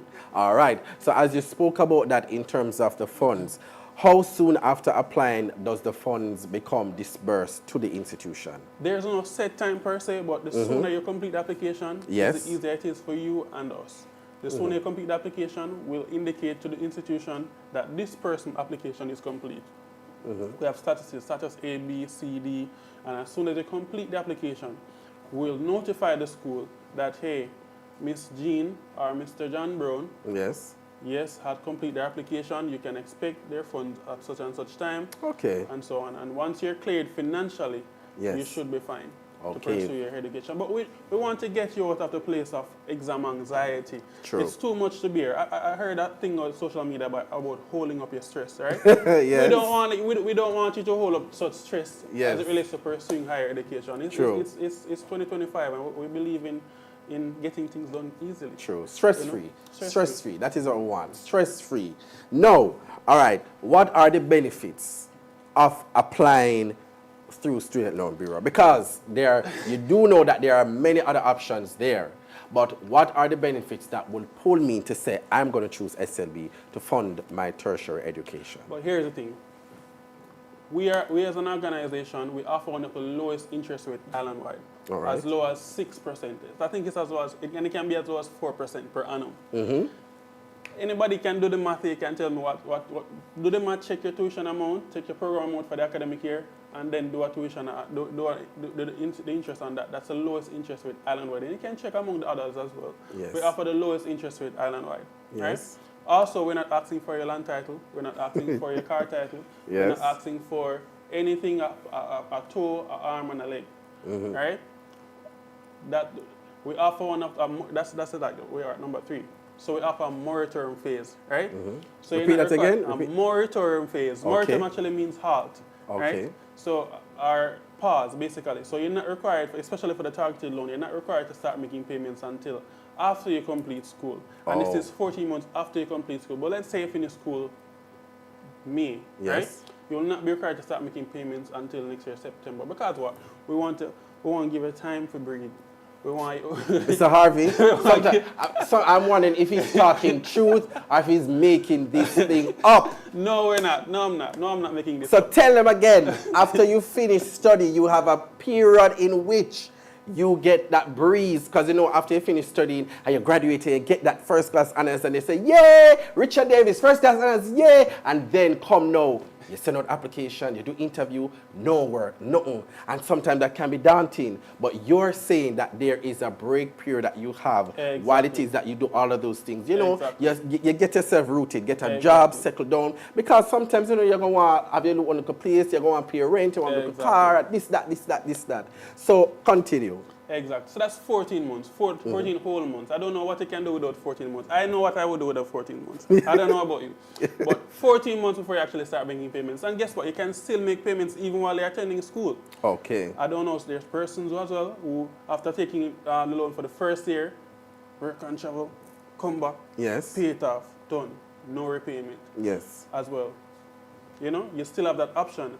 Even before you go into repayment, before the 14 months or before your repayment begins, you can still come in office, make payments as well. You can still go Bill Express, Paymaster, NCB, Scotiabank. We're on all those we can still make payments there, right? Using your TRN as your account number, by the way, and make payments. So that's just one of the good things as well. We have a good standing thing going on as well, which if you maintain a GPA of 2.5 and over, over a stipulated amount of time, you will benefit from a 2% discount in the interest rate. Also, if you maintain a good standing in repayment, which is you're not in arrears, basically, which means that you pay your loan on time, not in arrears for at least a month or 30 days past due, a 2% discount in the interest rate as well. Right? For persons who are on PATH, for persons who are ward of the state, you get benefits as well. Okay. For persons who are in the JAMVAT program, we offer 70% of the tuition amount because that 30% would already be taken care of. That's benefits as well. We also, there's also for borrowers who are permanent employed or registered charity for at least 1 year will also benefit from a 10% debt forgiveness as well. Okay? So there's a lot of good things happening here at the SLB. There's a lot of good things, a lot of transformation, there's a lot of nation building. True, that's true. And that's why I like working for Students Loan Bureau, because I'm helping persons fulfilling their dreams. That's true. And that's just one of the virtues about. And it is so good to see that the SLB, they have evolved so much over the years. Because as I said before, it was a phobia. SLB was like a monster when it comes to university. Because people say them, nah, go take the SLB because them don't want one. But here it is that there are so many benefits. And as you said, you can check there because many other institutions that are there. But are they giving you the best? Are they giving you the excellence and efficiency and convenience that you need? And as we wrap up with this question, Mr. Harvey, is there an application deadline? No, there's not. And tell them again. There's no application deadline. All right. There's no application deadline. Normally, the application portal, that is said to be announced, but there's no application deadline as yet. But nonetheless, I would encourage you to meet the timeline of the institutions. Yes. You don't want September or October when there's mid-semester and time for you to sit your exams. You are not financially cleared here at the Students Loan Bureau because you have outstanding documents. Submit your documents as early as possible. Submit your documents before September morning. Submit your documents as soon as possible. Pay the required fees whatsoever. Get that out of the way. Satisfy everything that you can with us and before you actually start school. All right. Thank you so much. And just to end, if it is that you could say something to anyone, someone who is probably considering choosing SLB, somebody who's on the sideline now, what would you say to them in terms of why should they choose SLB as the #1 choice to fund their tertiary education? Well, I shared a lot a while ago, and those are basically given reasons why you should choose SLB, right? But we offer one of the lowest, I'm gonna sing till it ring. Yes. We offer the lowest interest rate island-wide. We're accessible, we're modernized, and we are willing to facilitate. We believe in you fulfilling your dreams. So when you're pursuing your tertiary education, it's not just you. We're here with you. The Students Loan Bureau is here with you. If you choose us, we are here with you, and we want to ensure, we want to take care of the financial responsibility. We want to ensure that the weight of the psychological weight of not being financially cleared, of not being able to pay and service your tuition and everything. We want to take that off you. We want to take off that burden. And we just want to let you know that we believe in you and we want to help you to meet your dreams. We want to help you make your dad proud, make your family proud. Yes. And Yes, that's why, that's also one of the reasons she chose us. All and right. Feel free to come by. We're just a stone's throw away. You can visit us at 86 Oak Road. Yes. Come and speak to one of our loans client service officers. Yes. Speak to someone from our loans department, customer service department. Give us a call. We're happy to speak with you. You can get through to us at 876. That's 876. I think it's 61. 61. That's 876 619 4752. 4752. Yes, that's our call line. So right? 876-619-4752. That's it, and I don't think that's the correct one. Okay. All right, what's the website though? What's the website? So where you can visit us at www.slbja.com. All right. You can send us an email. We're also on Instagram at Students Loan Bureau. We're also on Twitter, for currently X as well. And you can also send us a WhatsApp at 876-279-8080. All right. Okay? All right. Any questions, any concerns that you might have, any pros and cons that you're weighing, we'll help you along the way. All right, thank you. So you heard it from the man himself, Mr. Chevon Harvey, Client Services Officer from the Student Loan Bureau. And you know we're going to be having the SLB Hub here, as Dr. McLennan said, the first week in August. So they're going to be here, probably not Mr. Harvey, probably Mr. Harvey, you don't know. All right, but SLB will be here live on the campus of UTech Jamaica the first week of August. You can talk to them, you can get all your questions answered, and just go ahead and get your application started. Pre-registration forum 2025 brought to you by the University of Technology Jamaica. UTech Night, the birthplace of greatness. Thanks for joining us.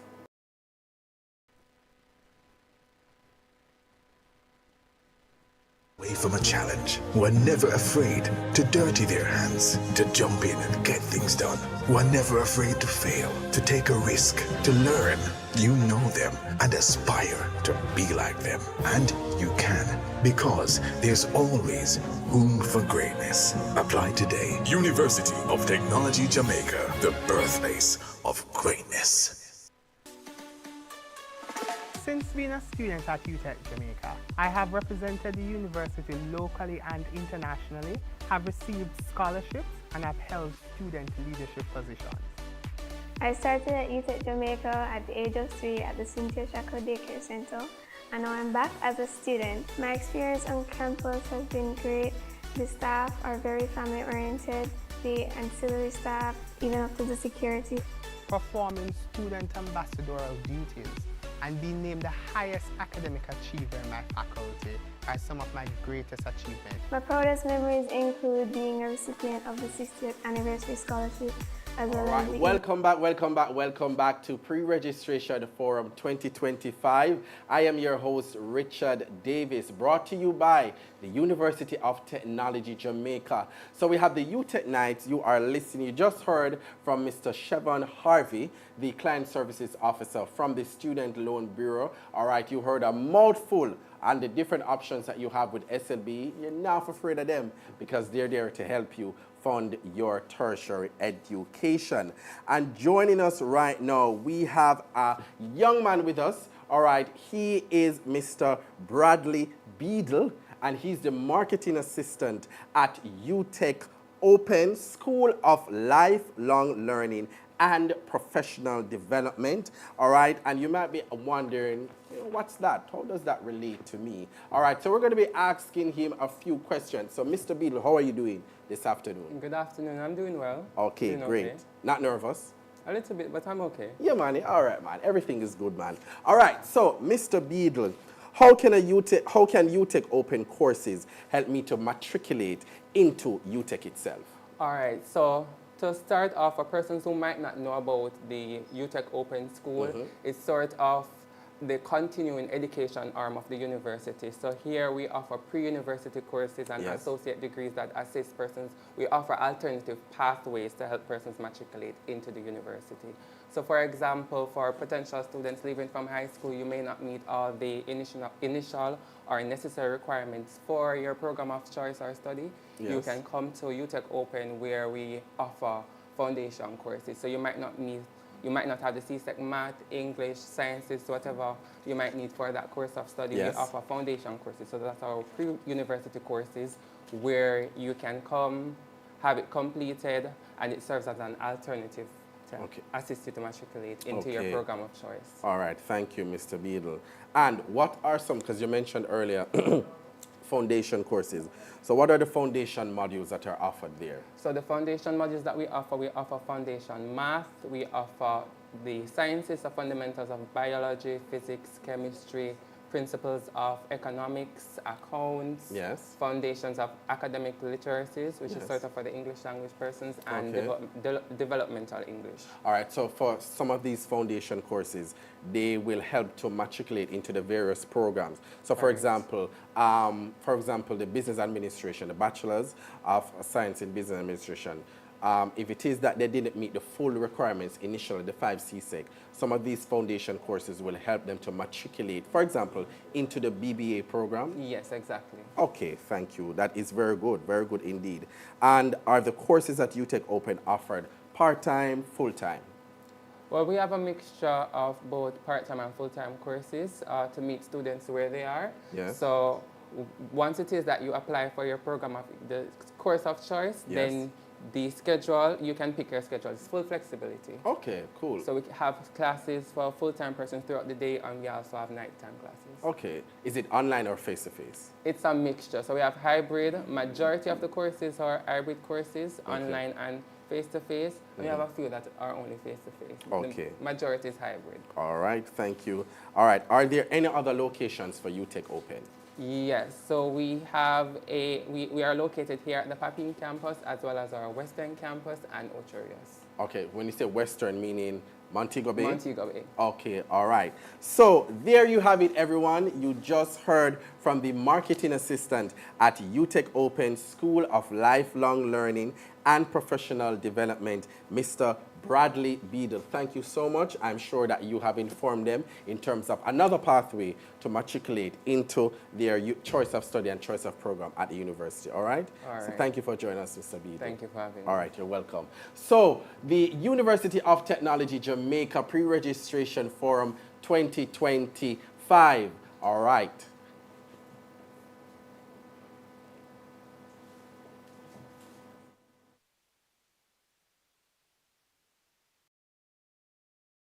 The birthplace of greatness.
Welcome back. You see this face, you hear this voice. All right, you know it's Pre-Registration Forum 2025 brought to you by the University of Technology, Jamaica UTech Night, #greatness, #champions. And so we're going to be mentioning once again, we're announcing the week of welcome, Wow Week. All right, we know somebody else said wow before, but you know, there's a wow moment and a wow life here at UTech. So it's the week of welcome. That's our orientation week, August 24th to August 30th.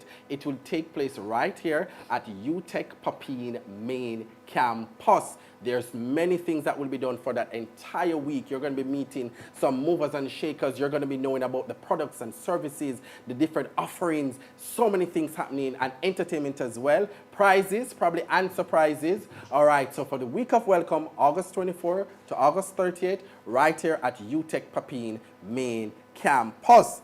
And so we are wrapping up, we are coming to the closing part. And sometimes they say we save the best for last, all right? She said yes, of course. So we have saved the best for last, all right? And I have joining me in studio, all right, Mrs. Sandy Lawrence, and she is the Prior Learning Assessment Coordinator, PLA for short. So, Mrs. Lawrence, how are you doing today? Not too bad, Richard. Thanks for having me. You're welcome. Glad to have you here indeed. So we're going to hit the road running. What is PLA? What does that mean? Well, prior learning assessment is really an international system of assessment that allows students and applicants alike to identify and document their relevant prior experiences. And then for us as an institution to assess it and to recognize it for what it is worth. Okay. That's it in a nutshell. All right, all right. So how can this system be used to benefit an applicant for UTech Jamaica? Well, it really provides an alternative route of entry. Yes. Right? So persons who want to enter our programs but who do not meet the standard entry requirements may be assessed via the system, and if they're deemed eligible, then they'll be offered a space. So for example, our undergraduate programs generally require 5 CSEC. True. Right? Some require CAPE, but in general it's 5 CSEC. Persons may, for whatever reason, not have acquired those 5 CSEC subjects. They may have other kinds of qualification. They may have studied at Hart, NCU, UCC, other tertiary institutions without having those 5 subjects that we require. So the PLA unit will assess what it is they come with to determine equivalence. And if it is found to be equivalent, then they'll be offered a space. We also assess work experience. So persons who are coming with maybe a few subjects plus some years of experience, we look at the whole picture and determine whether or not they are fit for entry into our program. All right. So, and as you mentioned earlier, Mrs. Lawrence, that it is an internationally standard. So it is not anything less than or for you to feel as if it's not of high quality or high value. So it's internationally recognized. So thank you for that. So what of some students who have been accepted into our programs? How can they benefit from PLA? All right. So PLA performs at least 2 functions here at UTech. We just spoke about the matriculation function. Right. So another way in which PLA can be used is to facilitate acceleration through our programs. So for persons who are enrolled in an undergraduate degree and who have a wealth of industry experience, and having looked at their module diet, their course diet, they recognize that there are modules that cover things that they do on a daily basis or that they have already covered. So we don't encourage duplication of learning. For those who have been accepted into our undergraduate programs and who do not want to pursue modules for which they have already mastered the competencies, we say come to the PLA unit and we'll help you to accelerate through those modules. And you may find that you're able to shave off maybe a semester or 2, hopefully, because our aim is not to have you here and duplicate learning. That is counterproductive and it can get frustrating. So we help persons to accelerate through their modules without having to pursue them the normal way. Okay, and that once again, that is so very important. Persons, for whatever reasons, cannot or may not come the conventional, traditional way, but they do have the experience. So we're giving persons that opportunity to go ahead and do what they need to do. And as I said, don't duplicate the learning. I mean, people are busy. You know, this option, the second option I mentioned, really caters to people who are working, who have jobs and who have a lot of life load. They're going to find it difficult to juggle all of those activities. So we try to make it simpler. Right? Try and shave off 1 or 2 of the things they need to do. No, if it is that I see where it is that I've done my assessment and I'm seeing where the prior learning assessment route or direction is the one for me, how do I get started? What do I need to do? All right. So if you're an applicant and you wish to enter via prior learning assessment, you would fill out the application for the program of choice. And at the top of the paper, top of the form, right, there's an option there for entry via PLA. Right, so you tick that box. But in any event, if you submit your application and it doesn't meet the standard entry requirements, the application comes to us anyway, right? And then we will reach out to you. If there is need for additional documentation, we'll request it, and we'll conduct the assessment and pass on the recommendation to the respective unit. Thank you. For students who want to access the module exemption aspect of PLA now, they'll need to reach out directly to the PLA unit for advisement, and then we'll take them through the process. All right, and as you mentioned that in terms of reaching out to the prior learning assessment unit, how can they be contacted? What are the different options there, methods for contact? All right, so you can reach me via email at sandy.lawrence@utech.edu.jm. That went by too quickly for you. Yes, so we can say it one more time for persons. So it's Sandy, Sandy, yes. .Lawrence, LAWRENCE, yes. @utech.edu.jm. Okay. They can visit the website and click on the admissions tab, search for the prior learning assessment page, and go to the contact us page, and the email address will be there. That is the surest way to get a response. Yes. Right? They can also reach me via telephone as well. Okay. My extension is 3394. Okay. Thank you so much, Mrs. Lawrence. And so I know that was quick and short, but that's how it is that we do at UTech. All right. And so registration, all right, persons are asking about registration.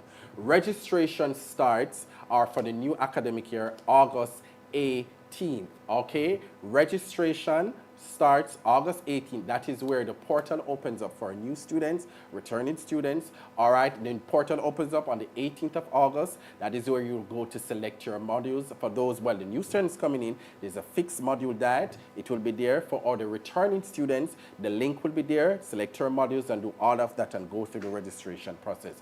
Also, please remember, all right, the week of welcome, the WOW week or orientation week. It is August 24th to August 30th, and it will be right here at UTech main campus, UTech Papine. And so we have said a mouthful. We have done so much this afternoon or today. Another time to wrap up for pre-registration forum 2025. It was a pleasure joining and being here with you for 2025. So don't go anywhere, because there's going to be a breakout time now for the different advisement sessions.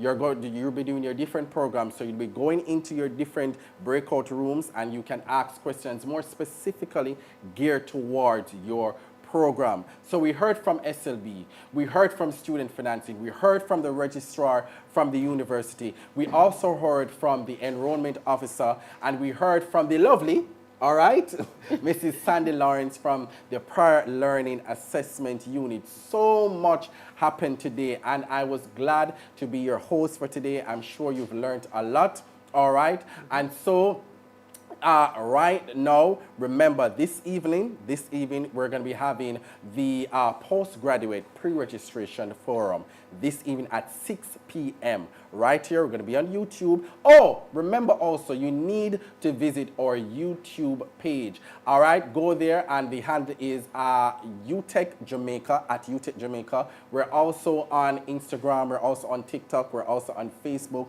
All right, we're also on Twitter. You can find us there. All right, so welcome, and it's time for us to sign out. Thank you for joining us for Pre-Registration Forum 2025. It was lovely. God bless you. Enjoy the rest of your afternoon. Bye-bye.